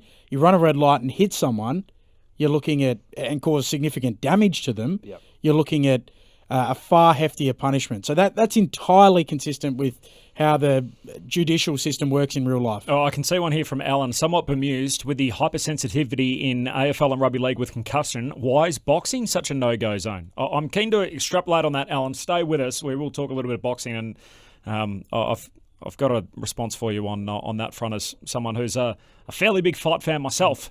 It is time for our What's the Word segment. And what we do, Ben, here is we check in with the best newsbreaker in footy, and he tells us what the word is with a whole lot of sort of key issues that are happening with the game. His name is Mitch Cleary, and he joins us here on Corbin Ben with Mark Murphy on ABC Sport. Hello, Masai. Good afternoon, Corbin, Ben and Murph. How are we? We're very well. We're very well. So what we do here is we say, what's the word? And we go through all the different talking points that's happening in footy. So first of all, what's the word with Patrick Dangerfield's injury? He's arrived home into Moggs Creek, a long 8.5-hour drive back from Adelaide. I was at the airport yesterday as his teammates flew back, but he was forced to drive with the club's development manager, Mark Worthington, who had to drive him across the state into his home in Moggs Creek. A little bit sore and sorry at the moment, Paddy Dangerfield. Now, I've spoken to a leading respiratory physician, Dr. Nick Willsmore, yesterday, who said the typical time injury or the length of injury for these is a 3 to 5 week stint on the sidelines. Paddy Dangerfield has a 20% collapsed lung and a cracked rib right now. So he's looking at anywhere between 3 to 5 weeks on the sidelines. The Cats have already ruled him out of next Thursday's blockbuster against the Demons. Very uncomfortable injury. It wouldn't have been a nice drive for Paddy D. Mitch, what's the word on the James Sicily appeal? The word is that the Hawks are going to the appeals board on Monday night. That's the same process that Ryan Mansell failed at from Richmond.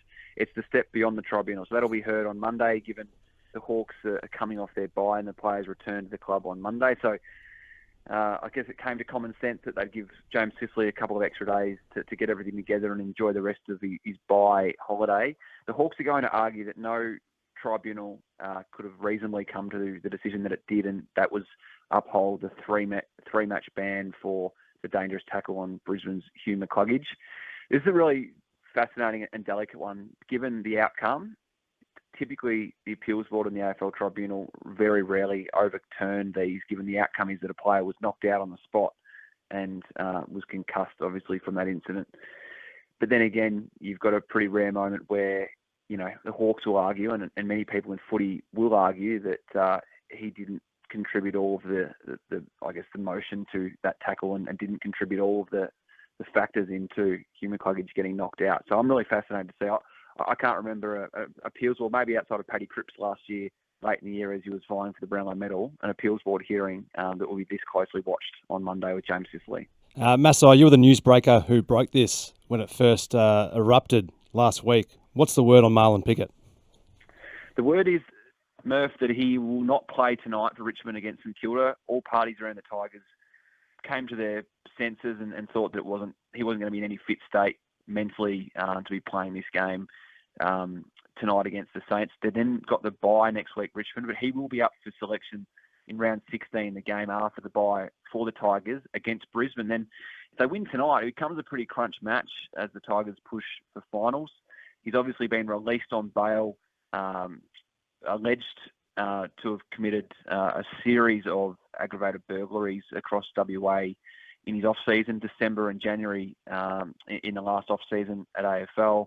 He's been released on bail. The next court hearing is in August, and right now Marlon Pickett only has 2 games more to play until he hits a contract trigger to win a new contract for 2024. Now, interestingly, as part of all this, the Tigers have basically confirmed that they're going to let him to continue to play while he's out on bail and before this court, before these court proceedings are wrapped up. And now the Tigers are saying that this could take years before it's wrapped up. So there's every likelihood that if Marlon Pickett plays 2 more games in the last 9, which you would think he will, he'll be playing for Richmond next year as a 32-year-old at the Richmond Footy Club.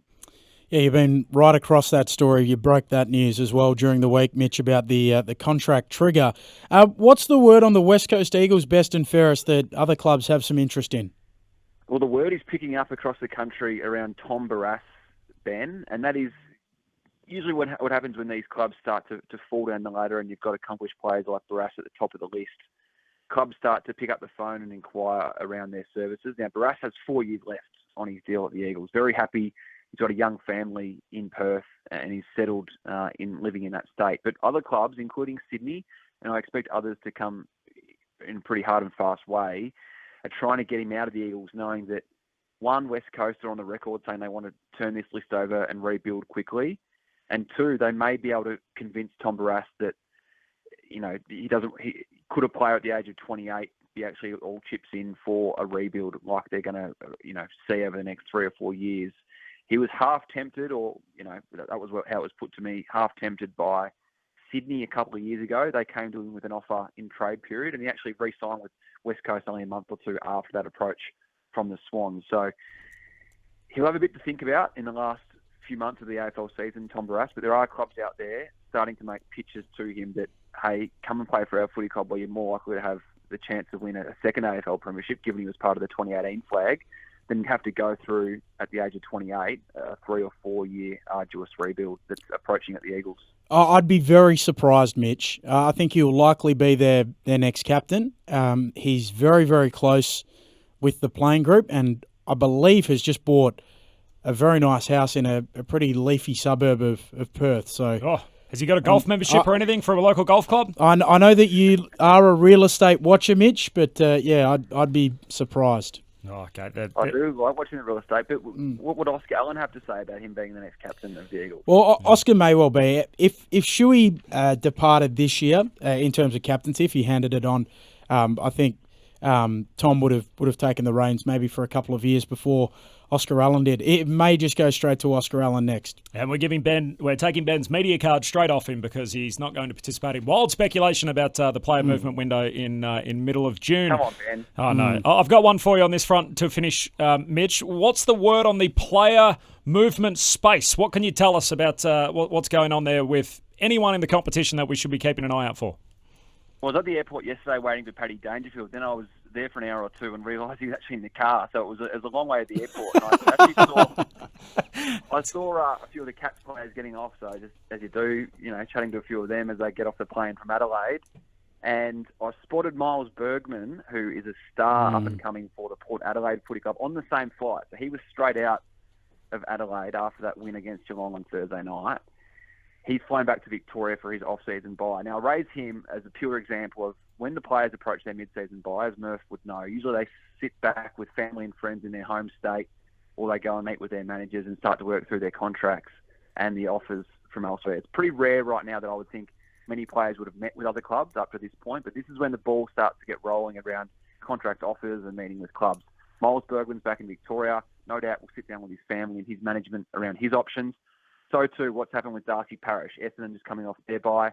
Mason Redman at Essendon. Usually this is when things start to get rolling around contract discussions. So I think my overriding point is if free agents after the bye, if they go 3 or 4 weeks after the bye and haven't re-signed at their original clubs or where they're currently at, watch this space around movement. So if Darcy Parish and Mason Redman haven't re-signed at Essendon, I think alarm bells will start to ring at Bomberland if they're yet to put pen to paper in 3 or 4 weeks coming off their bye, given they would have been presented with the options and the offers from elsewhere at the moment, and still no forthcoming signatures right now. So what's a good enough grace period, do you reckon? 3 weeks? 4 weeks? 3 weeks. 3 weeks. 3 or 4 weeks. Mm. We'll give it. Yeah. If Darcy Parish hasn't re-signed by, what are we now, around 14?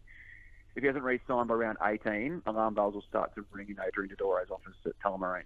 I've already put the date on my calendar, Mitch. Appreciate your time. As always, the best newsbreaker in footy, Mitch Cleary. Mitch, we'll catch up with you soon. Thanks, boys. Mitch Cleary, part of our team, of course, on Grandstand AFL. This is Corbin and Ben on ABC Radio and ABC Sport with Mark Murphy.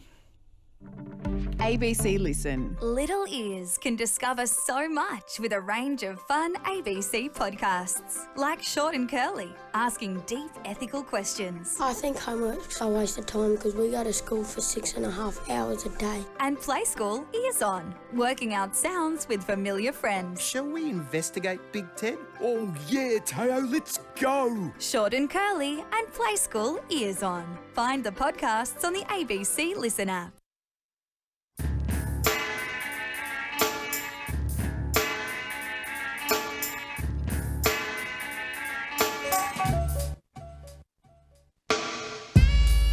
Corbin and Ben, you can ordinarily catch us every single Monday and Thursday. We're on at 5 p.m, Australian Eastern Standard Time on ABC Sport Digital, and you can catch up on the podcast store under the Best of ABC Sport folder. So how about that for a bit of a treat? Not just today, but every single Monday and Thursday throughout the footy season. Brett Delidio joins us on a Thursday and Mark Murphy joins us on a Monday. And because it's Saturday and we've got 3 hours to fill, Mark's here for the entire time, which is a real treat for everybody. So thanks for being with us. To Murph. The text number is 0437 774 774, or you can actually call us, Ben, direct on 1300 558 222. That's a nice segue because Adam has sent us a text. We are He nothing says, if not a segues game. Correct. Lads, just wanted to say that I don't usually listen to the radio at this time of a weekend, and I'm usually pretty scathing of AFL commentary in general, despite loving the game with a passion. I have to say, your show, which I've just listened to for the first time, is articulate, intelligent, and thoughtful. Loved it, and I'll be back. Keep up the fine work, AJ. AJ, every Monday, Thursday, podcast store under Best of ABC Sport. You can listen to the show.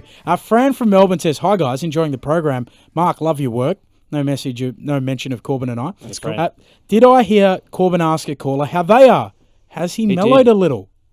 I did notice that. Yeah. I was quite surprised too. It's not usually my MO. I listen to a lot of American sports radio, and what I love most about it is it's sharp, snappy. Yep. It's get in. If you've got something to say to contribute to the debate, I want to hear it. I want you to come on. I want you to be like a greyhound when the gates go up and you just burst out straight away. And that's how I like my sports radio, whereas I find a lot of time in Australia we sort of get bogged down saying, "G'day, how are you?" And it sort of takes a while to get going, and it's just a bit of energy. It's an involuntary action sometimes. Yeah, I know. And so I felt you let yourself down when you did say, how are you? As much as you care about our listeners. I got another year older during the week, Murph, and I think I've mellowed a little bit. Now I'm drifting into that kind of bracket. Catherine also said high jump. That would be a more interesting competition than the grand final sprint. We were talking about Peter Bell's wares as a high jumper. And a lot of SMSs coming through around the West Coast Eagles. It's hard to keep up with them. I apologise. Hi, guys. Thanks for the show. When will the Eagles admit they have the wrong fitness coach or at least the wrong methodology? So that's the other thing with the Eagles. I mean, I've got a lot to say about the Eagles, but I want to hear from Stuart because I'm all about our talkback listeners, and he's called in from Buninyong to have a chat to us. Hello, Stuart. There you go, fellas. We're very well. What have you got for us? Well, you're banging on about poor damn West Coast, only won 4 premierships, and they're poor damn supporters. I tell you what, I don't follow them, but if I was a St Kilda supporter, I'd be quite happy to have 4 of them. They've only won 1. They beat my mob by a point in 1966. I tell you what, I feel for those poor supporters, so why do you keep pumping up West Coast? I appreciate your call, Stuart, and we do get this. We actually got some feedback about this during the week too, that we talk too much about West Coast on our program, and I get it. I think because they're so far off it, they're interesting. Like this is a team that is like Fitzroy numbers, and we know what was happening with Fitzroy, and has been such a behemoth of the competition. Correct. Like I said, I mean they've played finals 3 out of 4 years in their history, so they've generally been so good. To go from there to so bad is hard to wrap your head around. Here's my latest West Coast take. So I've sort of thought the whole way through I've been talking about, they're a giant club. They're not going to feel the pressure from membership, supporters, corporate support because they're basically queuing up to get involved with the West Coast Eagles, even despite the position they're in. But now I'm starting to think, Murph, what's in it for Adam Simpson? So why does he want to do this? Where it feels like we're watching him age right in front of us at the moment. He's clearly a successful coach, taking the team to a couple of grand finals. I know he's contracted and everything else, but I just feel like the club has done him dirty big time by the list management decisions and the injury front, so they can't actually give him a team to be able to work with.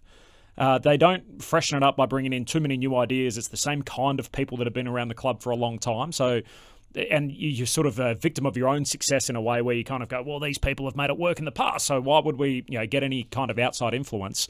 And yet he's sort of left to be the public face for the club during this whole period when 18 months ago he could have walked into any other job in the competition. And it feels like sort of as the weeks go on, I think he becomes less and less appealing for another club that's looking for a new coach. He probably does, but I think that he's obviously after a new challenge and he gets to do that at the same club. So he's taken him to the top, he's won a flag, and now he gets to look at an entirely different list. That there's still some senior guys on there who are injured, but they're not part of it week to week, aren't they, at the moment, through injury. So no doubt they're going to clean out over this coming off-season and probably next year. And then he's obviously really encouraged by some of their young talent they've got and what opportunities lie in terms of trading and drafting. And he's a competitor. Like, I was a North Melbourne supporter. I loved watching Adam Simpson play because he was a true competitor. I love the way in which he talks. Even post-game, he's brutally honest about where the club's at. And he's said on numerous times, and I know we're always going to hear it, but he's up for the challenge. So the board obviously think that he is, and they're all in behind him. And as long as he is and he's not just saying it, then he can get them back to where they usually like being, and that's playing finals. And the point you make is a good one. I mean, they've got tens of millions of dollars in the bank. They have tens of thousands of supporters who pay, I think it's $60 per year for the right to wait in the wings, as they call it, to become members. So they've got a plethora of financial of sponsorships in WA. So if this was a North Melbourne, St Kilda or another club in the competition, there would become an imperative, a financial imperative where you start losing members, you start losing sponsors, it hurts your bottom line. That doesn't exist with these West Coast Eagles. Does he get a contract to coach him in 2026? No. So that's kind of the point where you go, well, if he's not going to be their coach sort of going forward, he's just doing the graveyard shift and that's it. I think there's a few years to play out before it comes time to extend him on. But I think if you're a 21, 22, 23-year-old player in the competition and a star, and West Coast come knocking on your door saying, here's some big money to come to us if you're a leadership style type player, you go to a big club that's going to play in front of big crowds when they get up and going. So you're not going to a North Melbourne or a St Kilda who have a smaller fan base. You're going over to the West who you're going to play in front of 55,000 if they get their game up and going, which inevitably they will. It's about how much time it's going to take for that. But they're a huge club and a huge player. And if you're a young player who demands a lot of money and they want you, they're an exciting proposition going forward. Yeah, there's no doubt about that. I mean, I think barring Hawthorn, since we've been a national competition as the AFL, they've won more premierships than anyone. So as successful as it gets, enormous fan base, huge corporate support. So yeah, plenty of resources, and they're leaning on all of them at the moment. West Coast in the way they're going. They got the weekend off. The Eagles, of course. We got 2 games today. Their crosstown rivals are in action first. So they played Geelong. No, they don't. They played GWS. Sorry, GWS up against. You can tell we're deep into hour 2. Up against Fremantle. Starts at 4:30 Eastern time. We'll take you there from 4 o'clock in Sydney for all the build-up.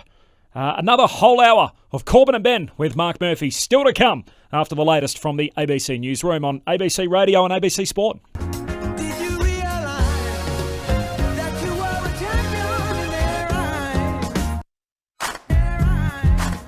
Corbin and Ben on ABC Radio and ABC Sport with Mark Murphy, the Carlton champion himself, part of our crew on Grandstand AFL.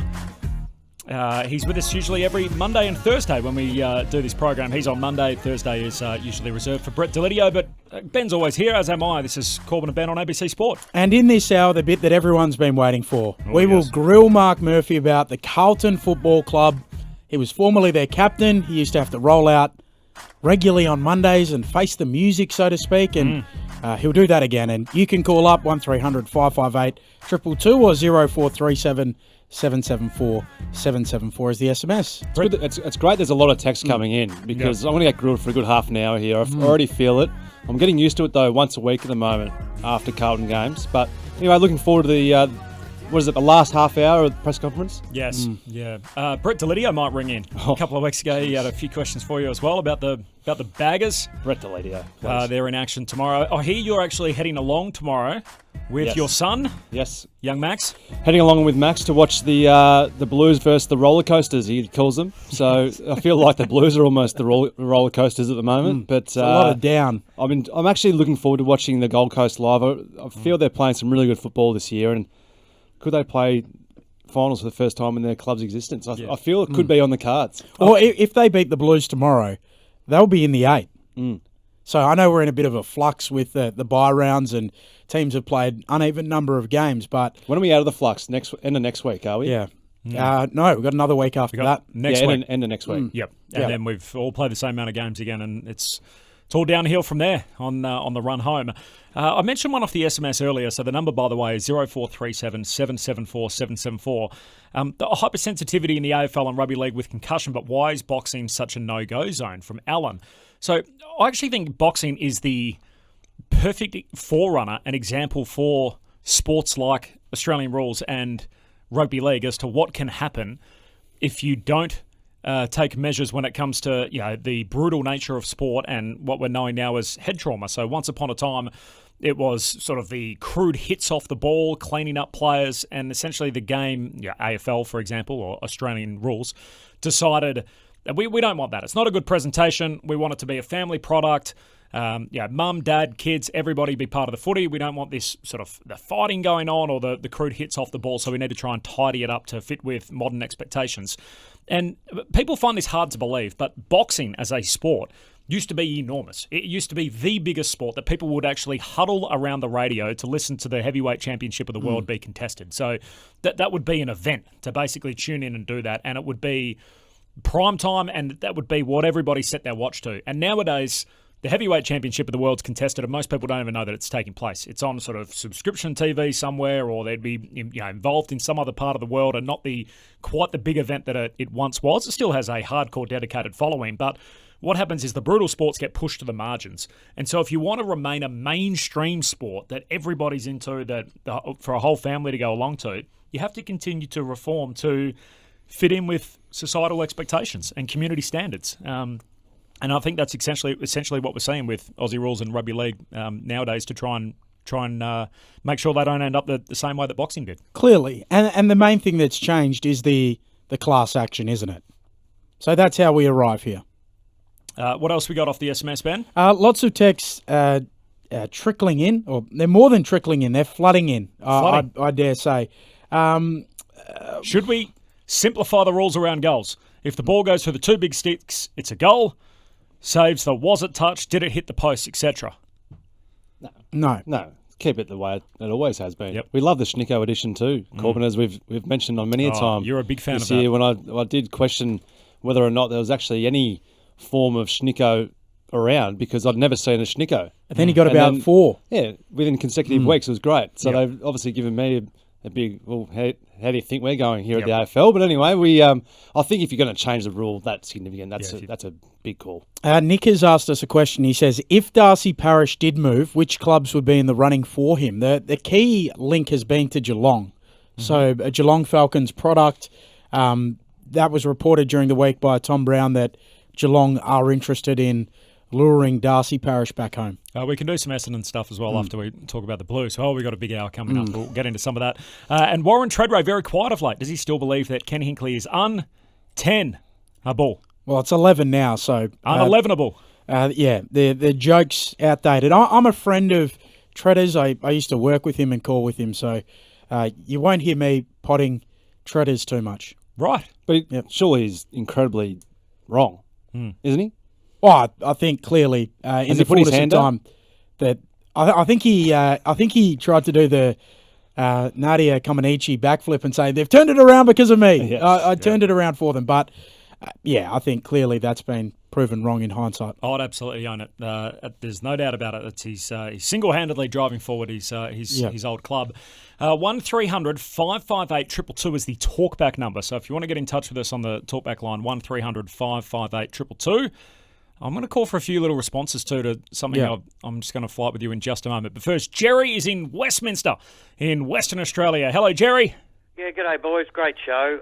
Just before I make my comments, just preface that I'm a one-eyed Collingwood supporter and I think Carlton's doing beautifully. I grew up hating Carlton, so you'll understand that. Yeah, look, there's two things that really peeves me off with the AFL. There's a lot more, but I'm going to highlight the two that really get to me. I think Gil McLaughlin's got to be shown the door. You can't serve two masters. And they're paying two masters at the moment, and I think he should realise when he goes, the AFL will actually exist without him. It'll still continue without him. It's not all about McLaughlin. And the second point is, 2019, the 666 rule was brought in, okay? They either implement it or do away with it. They're still giving sides warnings. I'm fed up with it. If they're not going to carry out to the rule, to the law of 666, why they brought it in, do away with it completely. That's it, fellas. Good on you, Jerry. Appreciate your call. That's nice and sharp. Absolutely. He's got a little gag in there off the top.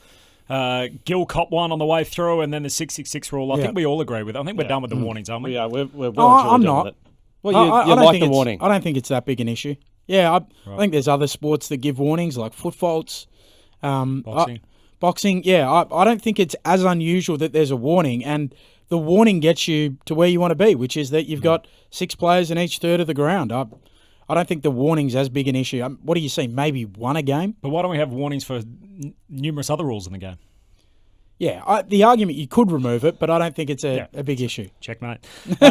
Now, here's one for you, Murph. I raised this last week, and I'm keen to hear what our listeners have to say as well on 1300 558 222. The face of the league. So I think if I'm in the AFL's marketing department right now and I'm trying to work out who the face of the league should be, I would go all in around building the brand around Zach Butters. So Zach Butters should be the face of the league going forward. He's a guy that relates well to kids, given the fact he's sort of small in size, the same way that Steph Curry was and had a whole legion of fans because basically kids look at it and go, look at that little guy. He's like me out there. He can do that against the adults. This is dead set as to how he's able to win over fans. But for adults, for example, he plays the game in a way that everybody wants to see themselves play. They would all love to be Zach Butters in the way that he's hard at the footy. He's highlight reel is as good as anybody in the game right now. He's an impact player. There were a couple of moments in recent weeks that have really stood out to me, and they're not the sort of kick the goal on the run type moments. So first one was on the weekend where there was a ground ball ready to be won in the middle of the ground. He was the guy that put his head over it, shot out a hand pass as he spun in the same motion. It led to a rosy clearance into a Finlayson goal. And it's those little things in the game that he's doing that most other players can't do with great regularity at the moment. And the other one was the Western Bulldogs game. And this is why I think he's so likeable and easy to promote. He'd been going at it with Tom Liberatore the whole way through. And clearly you speak to players out there, Zach has a little bit to say on the field, which why probably not everyone's going to be on board with my theory. But he'd been going at it with Liberatore the whole way through, and he wins the footy on half back and goes immediately into the centre of the ground. Looked at Liberatore and said, mate, I'm running straight past you. And completely blew by him, brushed aside the tackle, got the ball into the corridor, and it led to the Horn Francis goal where he ran back around onto his right boot and kicked what turned to be the sealing goal in the game. But I feel like in the game, we often think that the next guy is going to look like the last guy. So we went through this period of the big key forwards. It was Lockett and Ablett and Dunstall. Then it became the centre half forward, so it became the Brown, Treadray, Rewalt, Pavlich era. Then from there, it became the guys that are the size of the centre half forwards but play in the midfield. So it started with even guys like Goddard, Fife, more recent times, Bontempelli, Petrarca. Yeah, Adam Goods before that probably as well. Yeah, sort of the land of the Giants as the midfielder. And so now all of a sudden it's this little guy, but his highlight reel is as good as anyone in the game. If I was the AFL, I'd be going all in on Zach Butters. Okay, so we're asking you 1300 558 222, 1300 558 222, or on the text 0437 774 774. Who is the most marketable player in the game? If you were the AFL's marketing department, who would you be promoting and why? Give us your reasoning, show your working, and let us know who you've got. Do you agree, Murph? Do you like Corbin's take? I like his take. Like, if you to ask any AFL lover what you love about Zach Butters, they would say, one, he's got a huge heart. He attacks the ball in the contest with ferocity, which we love. And then 2, he's got tricks. He's got skills that you sit back and go, oh, how good was that kick? Or how good was that disposal? Or how good was that step? So he's the whole package, isn't he? And he gets forward, kicks goals. And you're right, he's not the real big, good-looking type midfielder. He's the industrious midfielder who's got some tricks and is hard at the contest. So you love watching those guys go about their business. In terms of marketable, I think you go to probably the big Melbourne clubs that have got big following, and you go straight to Nick Dacos and you go straight to probably Charlie Curnow, I think, from Carlton. Outside of that, I think they're probably the 2 standouts in mine, probably along with maybe a Petrarca from Melbourne. I think he's got that marketability with the X Factor. He's powerful. Cooking TikToks. He's very big on the cooking TikToks. They're good. I'm not right across my TikToks either. Though. So I think that's the other part is the human interest story around Butters too. So he's a kid from Darley. He's spoken publicly in the past about his family backstory and his sister's battle with addiction and how he had to overcome that at such a young age while moving interstate, trying to be with his family as much as he can. I think all of it it's like where the Rocky films came about, basically, where Apollo Creed's looking for an opponent and he scours the landscape and there's no one that's good enough to fight him, and essentially he says, just bring me someone with a human interest story I can sell. And I feel like Zach Butters has not only got the game to back it up, fascinating human interest story, comes from semi-regional Australia and has had to move interstate to play for not a name brand team. They're certainly probably not the top 6 in the competition. Got a long history, obviously, going back in the Sandford, but it's... I don't know. I'd like to say it's sort of swing in that direction. The best part about the Rocky film story is, as much as the actual story is an underdog story, the way it came to pass is the better underdog story. So Sliced alone wrote the Rocky film and tried to sell it to some movie theaters or film production companies, and they said, look, we like the film, but you can't be in it. You've got a how would I put it, a speech impediment. You can't be the central figure. And he really bet on himself and said, no, I'm the guy for the role. And look at the franchise now. We're still getting new Creed movies made each and every other year. 1300 558 222 is the talkback number. That's 1300 558 222. Ben, the other article which caught your eye this week was through AFL Media. Similar theme. Yeah. So who could be the next generation of $1 million stars? So I've got some names here that were fronted up. Nick Dacos, Zach Butters, who we've spoken about. We've spoken about both of them there. Connor Rozee, Will Day, Max King, Jamari Ugle-Hagan, Jason Horne-Francis, Bailey Smith, Oscar Allen, Chad Warner, and Aaron Norton. So I think that's 11 names, Murph. I want no more than 6 yeses. 6? Yep. So... Of the 11? Yep, of the 11. Jeez. So I don't want you to say yes to all of them because that's too easy. I need some no's. You want some no's? I was just going to give you some yeses. Okay, well, yeah. So 6 by omission. Yep. So Nick Dacos, yes. Yep. Zach Butters, yes. $1 million player. Yep. Face of the league. Yep. Connor Rozee, yes. Cool. It's $2 million, the salary cap, 2 guys. Well worth it. Max King, yes. We only got 2 more yeses. Horne-Francis in time, but then it brings into disrepute about having $3 million players with Zach Butters, Connor Rozee, and Jason Horne-Francis. They'll be getting investigated by the league. They certainly will. And outside of that, Oscar Allen, I think, is $1 million player. Yeah. He's had a heck of a year in a pretty average team. So you've only gone 5. I've gone 5. Well, you saved a bit of coin, Murph, in case we bring another list out later in the program. Very un-Carlton-like. I'd be paying Jamara $1 million. Yeah. I think the bigs are so hard to come by. Everything I just said about Zach, but if you can get... The big guys are hard to come by. I'd like to see another year. And then I'll answer that in a year. But well, like we say about Luke Jackson, though, where he's like 30 games into his career and he's won 3 games off his own boot already. And we usually wait 5 years for the key forwards. Luke Jackson's well and truly. He's already a $1 million player, isn't he? I do have some Jamara. I do have some answers to your question. M says, got to be Shea Bolton, which is a good suggestion as well. Excitement machine. Yeah, Chad Wingard threw that one up last week when we spoke about it on Grahamstown AFL Sunday. That's going to be hard to argue. It's hard to argue. He's got the highlight reel. Everyone wants to be Shea Bolton. Oh, he's easily my top 3 favourite players to watch, just because not only just the stature of what he is and how tall he is and big, but he just makes the game look easy. So, and it's a very difficult game, and he just does things that only 0.5 of the population can do in terms of in the AFL population. Just standing on guys' shoulders, making guys look silly who aren't silly footballers. He's the entire package. So he's one of my favourite AFL players running around. Brett says, what about Mitch Owens? From St Kilda. Potentially that could be him. Missed the S there. Your gag would work a little better if it was just Mitch Owen, Corbin, when he said Owens, the Saints go marching in, where Mitch Owens kicked a goal. It would have been better without the S. Mark from Frankston South said, what about Nick Martin? I'm not sure about the most marketable in the league, but heck of a year as a guy who was speaking about the West Coast Eagles. He trained with the West Coast Eagles. They overlooked him. He's going to Essendon. Might be the All-Australian wingman this year. Yeah. $1 million players are still the guys that you can't just go and get another one of in the draft. And with no disrespect to Nick Martin or any of those kind of guys. No, I was talking most marketable players in the game. Was the text, I think. Okay. Yeah. I get it. Like a rags to riches type story. Sort of picked up in the preseason, all of a sudden is having a breakout year. The talkback number is 1300 558 222. Chris is in Mandurah. Hello, Chris. Go for it, Chris. Yeah. Hi, guys. You got us? Yeah, I got Beautiful. Here we go. Okay. Yep, cool. Chris is in Mandurah. Go ahead, Chris. Yeah, go ahead, guys. Quick query. I can't work out the answer, but the only way you can have an effective tackle, it seems, is to pin the arms and take the man to the ground. Otherwise, he's going to do a pirouette, find the most convenient player to handball the ball to, and you're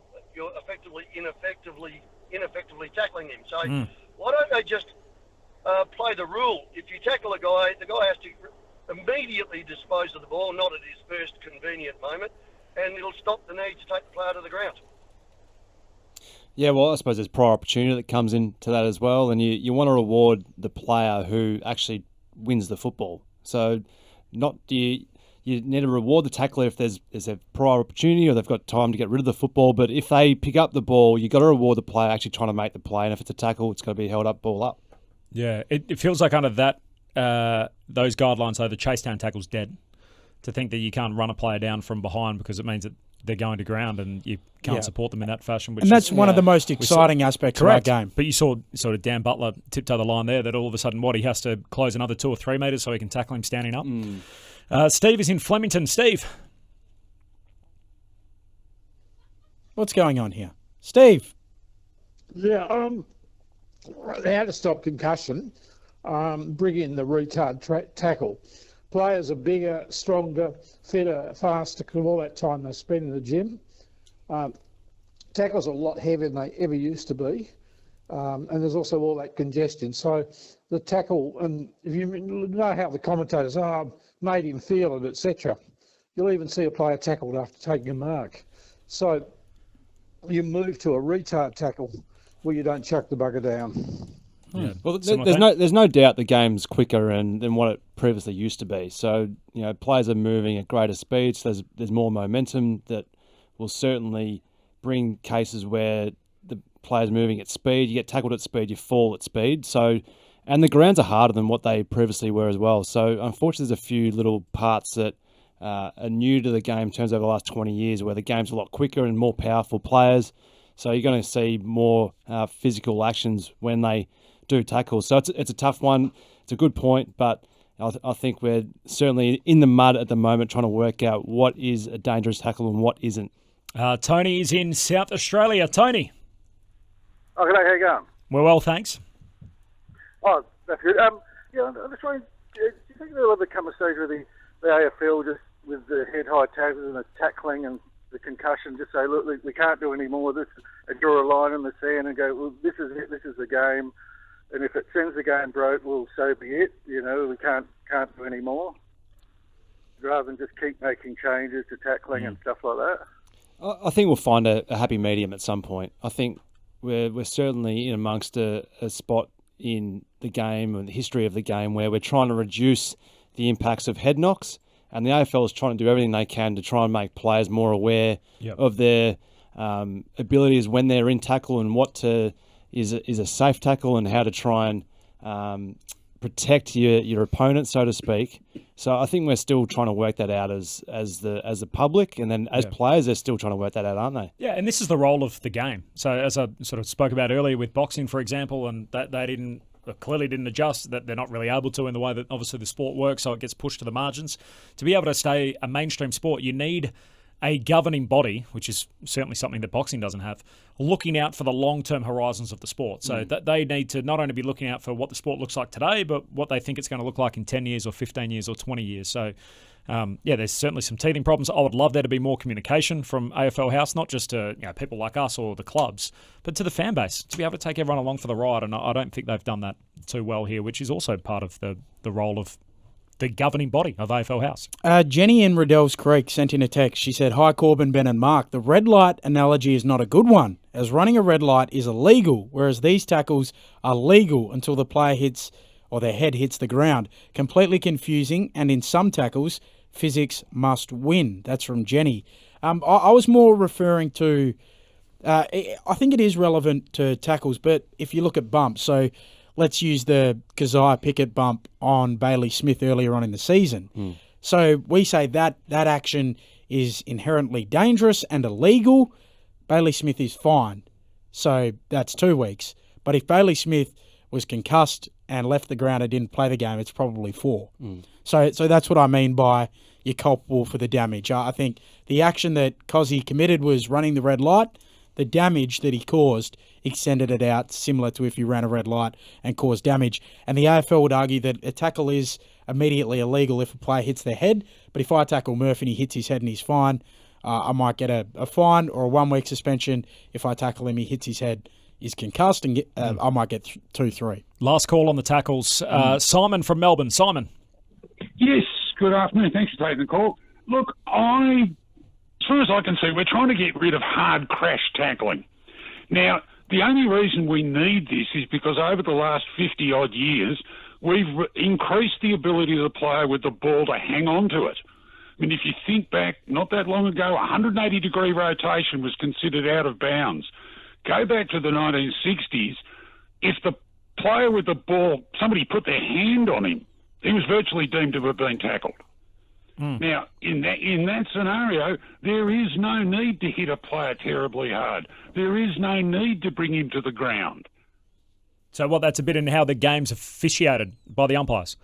Yes, absolutely. Yep. Go back to the rules as they used to be before we decided we wanted to make the game faster and harder and all that sort of nonsense and more exciting, allegedly. That's a good call, Simon. Allegedly. I appreciate that. Yeah, I mean, I think that's the other thing, is that and this shows how late the decision was made. Obviously, we know when the class action sort of came through, but it feels like the rules, and you spoke about this earlier, the rules being lined up with the way that the game's umpired at the moment. Yeah, clearly the goal of those organising the game is to have the fewest amount of stoppages as possible, so they want the ball constantly moving. But what you have is longer and harder tackles, as Simon points out there, and that's obviously conflicts with the way that we want our players to tackle and what the MRO is certainly doing. The SMS number is 0437 774 774. Les says Adam Simpson doesn't have any young players coming through, unlike most clubs. They have dropped the ball massively. And from Paulie, I don't agree with Zach being the face of the AFL. I think Darcy Moore. I'm not a Pies supporter, so it hurts me to say, but I'm always impressed by the way he speaks on a lot of matters, and he plays for the biggest club in the land. Not a bad nomination. Presents very well. Another suggestion, anonymous, but suggesting Will Ashcroft. Oh, Prince Charming in on the ground floor. 0437 774 774, the SMS number. The footy starts in about an hour, just over, between GWS and Fremantle. You can hear it on our air right here on ABC Radio and through ABC Sport. This is Corbin and Ben with Mark Murphy. We'll get into the Blues next. ABC Listen. Hi, can I just try this on, please? Oh, hi, ladies. I'm glad you're in here too. We have lots to catch up on. Sex, health, and relationship stuff. Stuff we never really get into anywhere else. Like, are you staying in a relationship because you can't afford to leave? This is a safe place, so let's talk. The new series of Ladies We Need to Talk. With me, Yumi Steins. Find the podcast now on the ABC Listen app.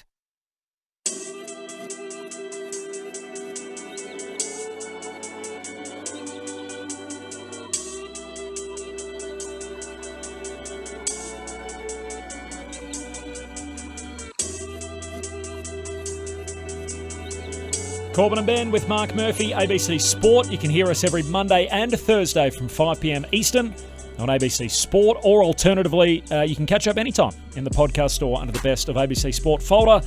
And we're here today for a full 3 hours, and we're in the home stretch, the last half an hour, and I feel like we've just saved the best stuff until right at the end. Corbin and Ben with Mark Murphy, the former Carlton captain. It's time now to get into the Baggers, who are on a extended losing sequence, Murph. You are the former captain, of course, of the Carlton Football Club. You get asked about the Blues' woes regularly. You were there last Sunday night to see what happened against the Bombers. Actually, just to bail you out completely off the top, I feel like a lot of it leading to the G tomorrow is understandably dressed up around Carlton, how the fans are going to react, everything else. In the context of the competition, being a broad church that we are, there's more in tomorrow for the Suns than there is for the Blues, surely.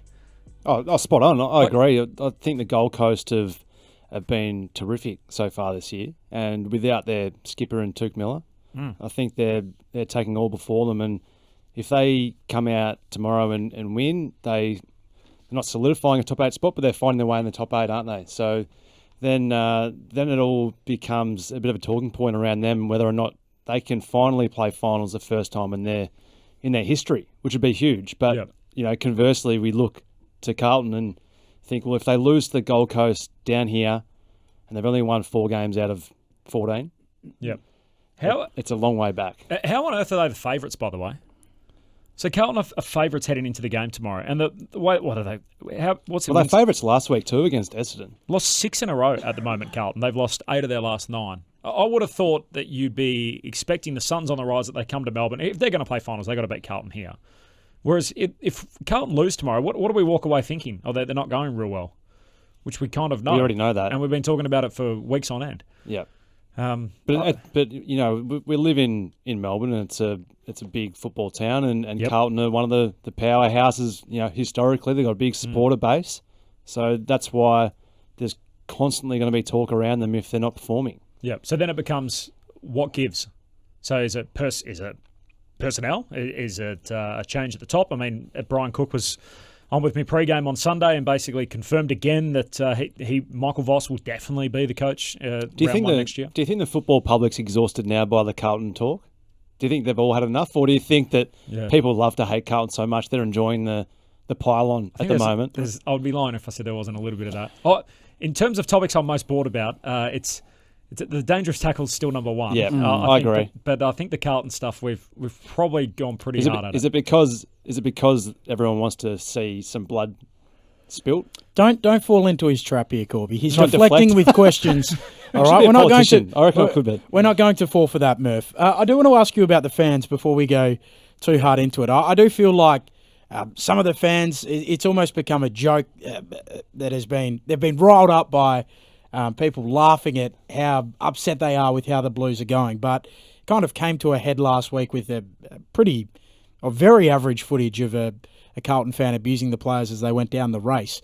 Did you experience much of that in your time at Carlton? Out on the streets, you've spoken about. Oh, not so much on the streets, but when we were going through a really difficult period and you're losing week to week, and it looks like the players aren't trying, they're not showing effort. Well, I know that's certainly not the case, but there's always going to be a minority, and they're always the loudest usually, and they're videoing themselves doing this sort of stuff. But do you think the media whips the fans up into a frenzy on that, with the spotlighting of calls on Talkback Radio and everything else? Do you think that plays a role, or do you think that it'll be like that regardless? I think so, but it gives a platform, doesn't it? So everyone's got their own platform, whether that's on TikTok or Twitter, Instagram, and then the platform on Talkback Radio where they get a chance to air their grievances. And I get it. People are passionate. They want to see their team do well. But I thought Sam Walsh nailed it when he spoke earlier on the week about when he was a young kid going to the football, and if someone's yelling out and being using terrible language towards players, it's not a great look, is it? I get people want to see their team do well. They're disappointed, and they feel they can say whatever they want at the football. You can't say whatever you want, but people feel that they can because they pay the ticket to get in. Yeah. What was your worst experience? I would have been spat at, I reckon, a few times walking down the race. Wow. And you can hear what is said to you. So players certainly know that's coming. Yeah. I spoke to players after the game last week, a few guys, And when they all got in together to walk off the race, they knew that it was going to come. So they all understand it. So it's just unfortunately, it's part of playing AFL football when you're at a big club. And, the expectation's been big because it's been, the expectation hasn't been there for such a long period of time. So now the supporters are anxious for success and they deserve it because they've been down the bottom for a number of years. But the players don't deserve that sort of feedback. No. But No. Unfortunately, that's just the way it is. So what next? So it feels like the president, the CEO, and the coach are all aligned. They're all there until the end of 2024, whether it's the term of the president, the contract of the chief executive, or the contract of the coach. He stopped short last week of basically assuring the rest of the football department, whether that's the footy boss, the assistants, whoever it may be. You've been at the club in the past where the coach has gone. How confident are you that in what Brian Cook's saying, that Michael Voss will be there round one next, regardless what happens in the next 10 weeks? Yeah, I'm confident. I think they're in a good spot in terms of their senior leaders at that football club. I feel, looking at the way in which they're playing, I feel that they've been heavily invested in a stoppage game and feeling that's the way in which they need to play to be able to win games of football. And that's what it looked like the first 12 games of last year, 11 games when they were 8-3, and they were scoring from stoppages, and it was a stoppage game, and they had the emergence of like Hewitt coming across and Chera coming across and Matt Kennedy going to another level. And you include that with Sam Walsh and Patrick Cripps, who had a Brownlow medal winning year. So that's where a lot of their scores came from. I felt they tried to double down on that again this pre-season. And this is just from the outside looking in. I'm not involved with the football club anymore, but the feeling is that they've invested in the stoppage game, and it's almost like the AFL's turned into a turnover game and a quick, risky game style football. And they just haven't trained that. Yeah, so they're playing the wrong style for what carries the day in modern footy. And I feel they're trying to rectify that in season, and it's pretty hard. It is hard, and it's too hard to do that in season. So the rest of the year is basically a wash, and it's get back over summer and try and play the way that the competition's playing. It's not a wash, but there'll be slight adjustments that they're trying to make. You could tell that by watching last week in the first quarter. They were trying to move the ball quicker. So at every opportunity they were playing on, or they were handballing, and they were trying to get it in there quicker, but then they didn't have the forwards out of the ball to utilise that. And then they didn't score. They kicked behinds as a result, and they go in at halftime 3-10. Whereas if they go in at 5-5 or 5-6, they're in a different spot. They're ahead of the game. But I think there's a number of issues that they're falling short of, and that's their skill disposal and their accuracy at goal. And you can't help that as a coach, the accuracy at goal. That's in the player's mindset. It's also about where they're shooting in terms of trying to score from as well, whether or not they're having scores from off boundary or too far out. So I'd have to have a look at that. But just to the naked eye, I just feel they've invested heavily in a stoppage game and backed in their stoppage players, because if you look at their makeup through the midfield, they're not a quick running midfield. They're beasts. You can't question. I know they questioned their tackling and effort last week. It was probably a one-off, wasn't it, where they got out-tackled. Had 14 guys lay one tackle or fewer. So it was a poor game, and I think the majority of this year they've out-tackled. Their contested styles is good. They're getting inside 50s, but it's just the method in which they're going about it. And their turnover game has never really been a really strong suit of theirs, and I think that's going to be an area of the game they have to really focus on over the pre-season. Is the list good enough? I think it is. I think they need to inject a bit more pace through there. Yep. Through the midfield. Through the midfield. So back to the market with a bursting salary cap to try and get another piece or two. Well, that's where the issues lie a little bit, isn't it? Because they're fully loaded, aren't they? With their stars who are on long-term contracts. There's some players who are on the periphery who've got some long-term contracts as well. So it's going to be interesting to see what they do. If they feel they need to offload one of them or offload a couple guys, it's going to be an interesting pre-season, isn't it? Because I feel they're certainly in the market to try and get a quicker mid. They handpicked this list. Well, they've got to be in the market for a quicker mid. Yeah, they've got to be. So they've got to somehow make room to get that to happen. Well, did they think Zach Williams would be that guy who would help them with that? Even when he played in the midfield, it didn't seem to work. He's injured at the moment. So there's things that all lead into this, and they traded for Zach Williams to play. I don't think they want him to play as a midfielder, but I think he was always going to come in and be an All-Australian halfback, which is what he was sort of touted as being. So you include him and Adam Sard, and that releases a Sam Docker to play through the midfield. So then you've got your running half-back flankers who love to use the corridor and aggressive with their ball disposal, and that's Zach Williams and that's Adam Sard. And then you get the burst of Sam Doherty through the midfield. Zach Williams has had injury interruptions, he's done an ACL, so that forces your hand to change things up a little bit. So they've been hurt by some injuries, which haven't helped, but I think they have found that their turnover game isn't what they need it to be.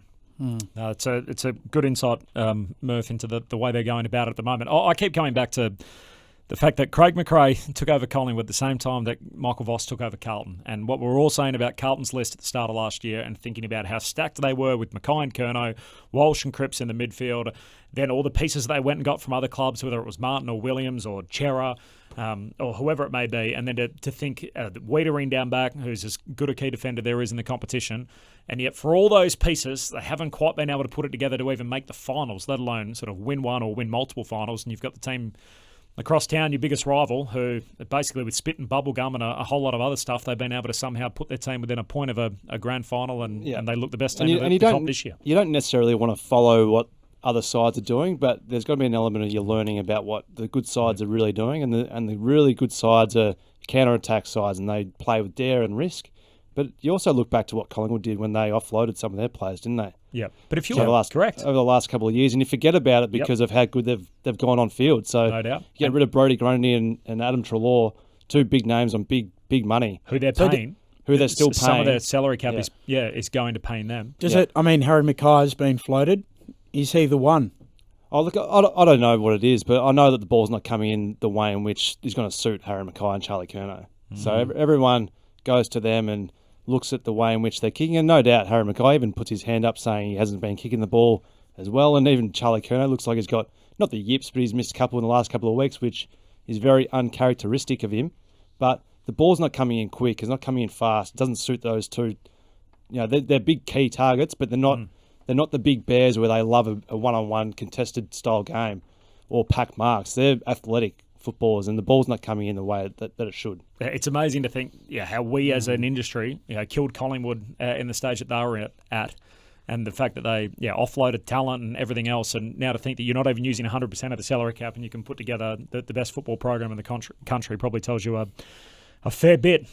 Sydney are favourites based on the number of people betting on them. The supporter base is betting for a win, from Sean in Sydney. So we talk a lot about the James Serrawicki book, The Wisdom of Crowds, and how betting odds often indicate basically what a whole collective or group of people are thinking, and the group of people clearly are thinking Carlton are going to win tomorrow, but a little surprising to me. From Sally in Frankston, Ben? I'm an Essendon supporter, and I'm loving every minute of Carlton's misery. Keep it coming. I think that's Corbin's burner phone. And Brendan says, why put out the VFL Premiership Cups last week? It's like we're living in the past. And I love that, Brendan, because that's relevant for Corbin's Essendon and Mark Murphy's Carlton. There you go. Yeah, look, I was there with you, obviously, last week, Corbin, and we probably thought a similar thing, didn't we? Like, it's great to acknowledge the history of the football club, but I feel in the AFL era there was no real need to bring out the Premiership Cups midway through a season. You didn't like it? No, I don't think either of us did. Yeah. I think for Carlton haven't played in a final in 10 years, Essendon haven't won one in 19. I'm not sure seeing a cup from the 1800s is going to make anyone feel any better. So one of my mates made a comment to me about when you're 42 and you bring out your VCA results from when you were 18 and celebrate them.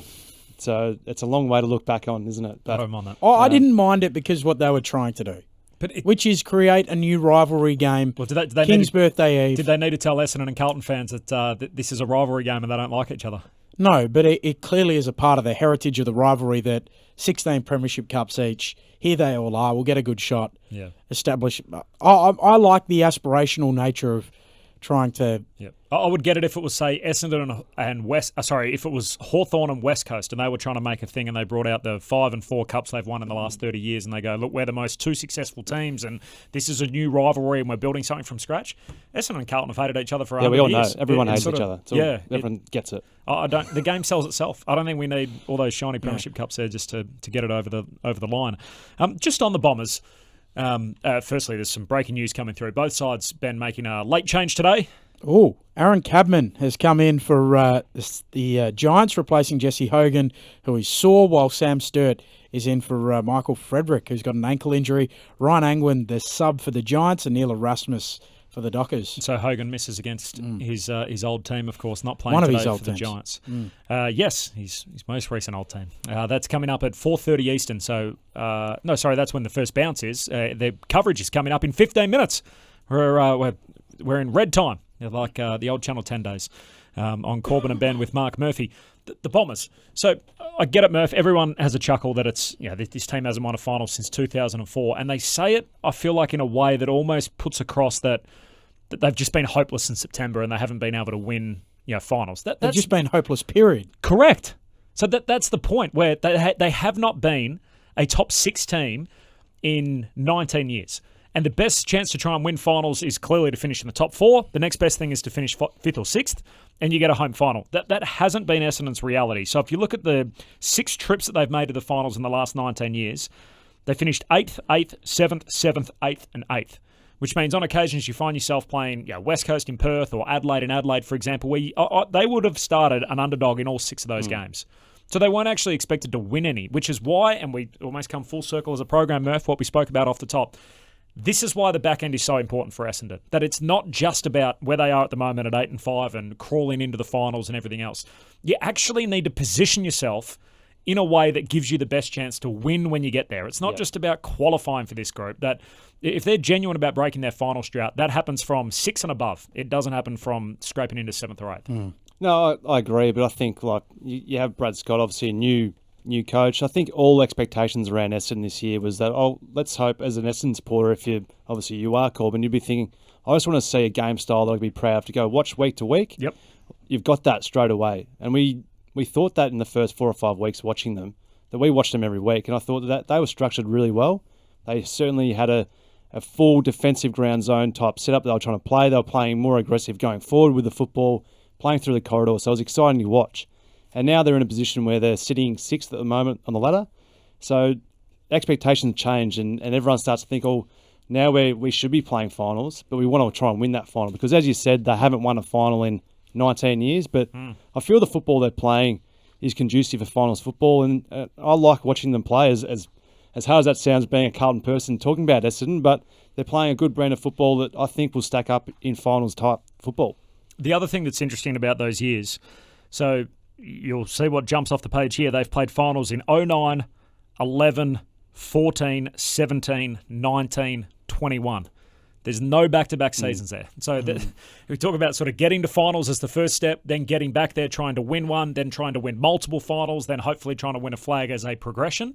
You can't do anything with that. No, but the question was given to Harry Mackay, I reckon, last year about a successful season. So would you consider this year to be a success as an Essendon fan playing final? It doesn't matter what the result was on that first final. Yeah, it feels like it's year one again of a new era. Yeah, so and then the following your expectation, and they do that the following year. It's about going on and winning a final, isn't it? So I think they're certainly hitting the mark at the moment. They've been terrific so far this year.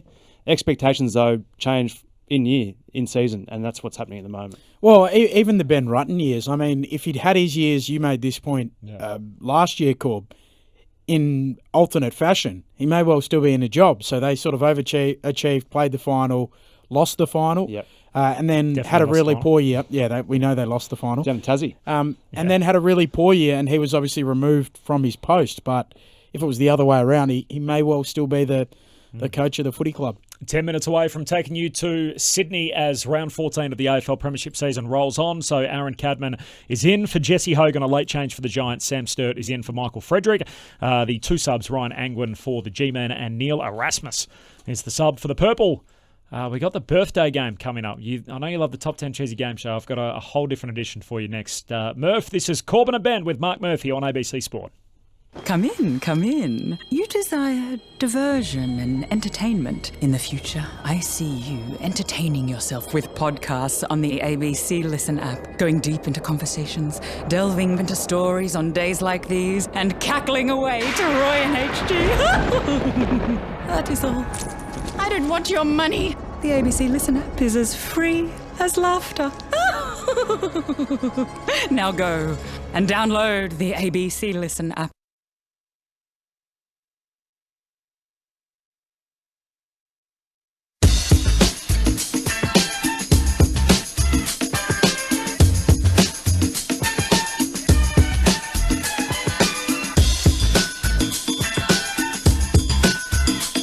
Corbin and Ben, ABC Sport. You can catch us anytime Monday and Thursday, 5 p.m. Eastern. That's when you can catch us on ABC Sport Digital. Of course, anytime, Ben, in the podcast store under the best of ABC Sport folder. 10 minutes time taking you to Sydney, the Giants and the Dockers. Now, I've created this segment to get Murph off the fence. Yep. So it's called Either Or. It's really simple. I give you two options, either 1 or 2. And you have to pick one. Or 2. No, you can't pick both. No. Yeah. Sorry. either option 1 or option 2. Should we either have the 4 weeks of buys where it's spread out or 1 complete week off for the competition? 1 complete week off. Yeah. Yep. I'm happy with or even over 2 weeks. Just get the buys out of the way. Yeah. So I wouldn't even be against like a 5-4 split or something like that. Do you like the industry day off? Maybe the industry week off. Yes. Yep. Anything like that's good. Maybe we all go to Europe for a while. Yeah. I don't mind I like the industry day off. I think that's a good idea. Carlton can keep either Charlie or Harry. Charlie. Oof. Or Harry. Charlie. Charlie. You can pry either Aaron Norton or Tim English out of the Western Bulldogs. Tim English. Ooh. Interesting. If I had to pick one out to bring him into my team, yep. The West Coast Eagles seemingly circling both of them, but I think in particular Tim English. And you can have on your team either Nick Dacos or Jason Horne-Francis for the next decade. Which way are you going? I'd go with Nick Dacos. Agree, Corb? Most of them. It's only the English Norton one, I reckon. You'd take Norton? Yeah. I wouldn't even mind playing him at the other end of the ground either. Gives you that option if you're looking for a centre-half back. Interesting, the Dogs are adamant that he will not be playing back. Luke Beveridge is very strong that he won't go back. Horne-Francis and Nick Dacos will be a close-run thing over the next decade, I think. I'm a big Nick Dacos guy too. Yeah, I really enjoy watching Horne-Francis play as well. Like some of the things that he can do, it's very Dangerfield-esque, and it's really exciting to watch. But Nick Dacos, I feel he just knows how to be a star and understands that he is, and just takes all before him at the moment. So I just love the way in which he goes about it week to week, and to be able to do that as a second-year player, like he has very rarely played an off game to start his AFL career. Yeah. And there's not many players in the history of the game would be able to say that. And there's expectation on him week to week to be the star as well, and he's still doing it. Only 2 games today, of course. It is the Giants and the Dockers. Then following that, it is Richmond and St Kilda from the MCG. You can hear them both here on Grandstand AFL. Trent Cotchin plays his 300th game, Murph. Very quickly, it's a hard one to answer briefly, but why is he not celebrated in the same way we celebrate Michael Voss and Luke Hodge as a triple premiership captain? It's a hard one. Michael Voss is probably one of the greats of all time. Yep. So, and considered to be the most physical, combative captain of all time, along with Luke Hodge. Yep. But he's got a Brownlow, so does Cotchin. Yep. Hodge has got multiple Norm Smiths. Yep. Yep. I feel that Trent Cotchin's been unbelievable. I feel that Michael Voss was the genuine superstar in that side as well in those 3 years, and Trent Cotchin was as well. But I don't feel his level of play was as good as Michael Voss. But that's just my gut feel. Who's winning the golf, Ben? That's a very good question. I don't actually know at the moment. It was Ricky Fowler when I got into work this morning at the US Open. So a question without notice, Corby. Yeah. LA Country Club? Yeah, so it's been 70-odd years since the last time the event was held there. It is still Ricky Fowler, so 200 today after his 62 yesterday. Clark's in second at 9 under. One of your favourites, Xander Schauffele, is tied for third with Rory at 8 under. And Minwoo Lee, the Aussie, tied for sixth at 6 under par. It's actually been playing quite easy, a lot easier than we expected. And Tim Zhu fights Carlos Ocampo tomorrow, so this is a live wire defence. Ocampo is a real fighter. He's a sort of top 10 contending type guy. Plenty of cautionary tales in the history of boxing that if you're waiting for the proper world title shot, you shouldn't be fighting anyone in between. Tim Zhu said to hell with that. He's going to fight for an interim belt, and now he's backing up against another genuine opponent who presents real dangers tomorrow on the Gold Coast. So good luck to Tim Zhu. He defends his interim belt. If he loses that, not only does he lose his interim belt, and his title shots up in smoke as well. So forget fighting Charlo later in the year. So a lot at stake for Tim Zhu tomorrow on the Glitter Strip. This is one of our, for people that listen to Corbin and Ben, sort of going way back to the COVID days during the pandemic, Ben, this is one of our original segments, which is the birthday game. What we do on the birthday game, Murph. You're an experienced campaigner when it comes to the Top 10 Cheesy Game Show, of course. I'm looking at people born on the 17th of June, and I'm going to tell you how old they are, and you're going to tell me whether, or I'm going to give you an age, and you're going to tell me whether they're older or younger than the age that I give you. Yep. Pretty simple game. Pretty simple. All right. Ryan Clark, who's wearing Plugger's old number for the Sydney Swans, celebrates a birthday today. Is he older or younger than 25? He is older. He'd have to be older. He was on North's list. He's 26 today. So happy birthday to Ryan Clark. Are we going head-to-head here? Sure. Yeah. Okay. Yep. Fremantle forward, left footer, Matt Taberner celebrates a birthday today. He's currently injured, of course, not playing for the Dockers. Is Matt Taberner older or younger than 29? I feel he's younger. Nah, he's older. He would have turned 30 today, I reckon, Matt Taberner. He turned 30 today. You're one behind. We played a little bit of Kendrick earlier in the program, you know, where that kind of show. It is Kendrick Lamar's birthday today, which is very exciting. But what I'm interested in more than anything is Kendrick Lamar older or younger than 35? No, he's definitely younger. Yeah, he's younger. He's 36 today. 36? Kendrick Lamar. So one for... you got two one wrong. for Kendrick. Yeah. So you've got two right, Ben. Murph's only on one at the moment. I know you're an NFL fan. I think the music is a bit loud. Is that better? Yep. Thanks, Greg. I couldn't hear myself think. Oh no, that's probably what's throwing you, I think, off the top. Greg's been producing our program for many years on Corbin and Ben, and he gets the buttons wrong. Luckily, we got a bit more professional support today in Craig Davis and Lauren Borden, who are here to help us out. But sort it out, Greg. Amari Cooper, who is a wide receiver, of course, for the Cleveland Browns, celebrates a birthday today. Older or younger than 30? No, he's older. Ben? Older. He's 29 today. I duped you in. I had no idea. Oh, no. Oh, You're still only on one, Murph. But there's a couple to go. You can make a comeback. Barry Manilow, who is a US singer and songwriter. Ben asked me earlier, who is Barry Manilow? What I want to know is Barry Manilow older or younger than 75 today? No, he's definitely older. Ben? I wouldn't know Barry Manilow if he stood up in my porridge. You may as well go something different than just... Younger. Younger than 75? You've tipped me in here. You know that's wrong. No, we're all equal. We're all equal. Barry Manilow is celebrating his 80th birthday today. Look at that. That's Barry Manilow. That's what good support gives you. I've never heard that song before in my life. Really? There we go. All right, last one, deciding category. I know that song. See, Greg doesn't come up with anything like that for us, Ben. Shane Watson. The Ashes are on at the moment, of course. Is Watto older or younger than 43 today? He's older. Nah, he's younger than that. He'd be 42 today, I reckon. He's 42 today, and that'll take us out on the birthday game. Ben, you've walked away with a W. I was trying to give you a look and everything, Murph. You did. You tried to wink at me to go lower. No. But anyway. We're out. We're off to the footy. Off to Sydney. This has been Corbin and Ben. Catch up anytime in the podcast store. Thanks to Mark Murphy. We'll catch you next time. The footy now.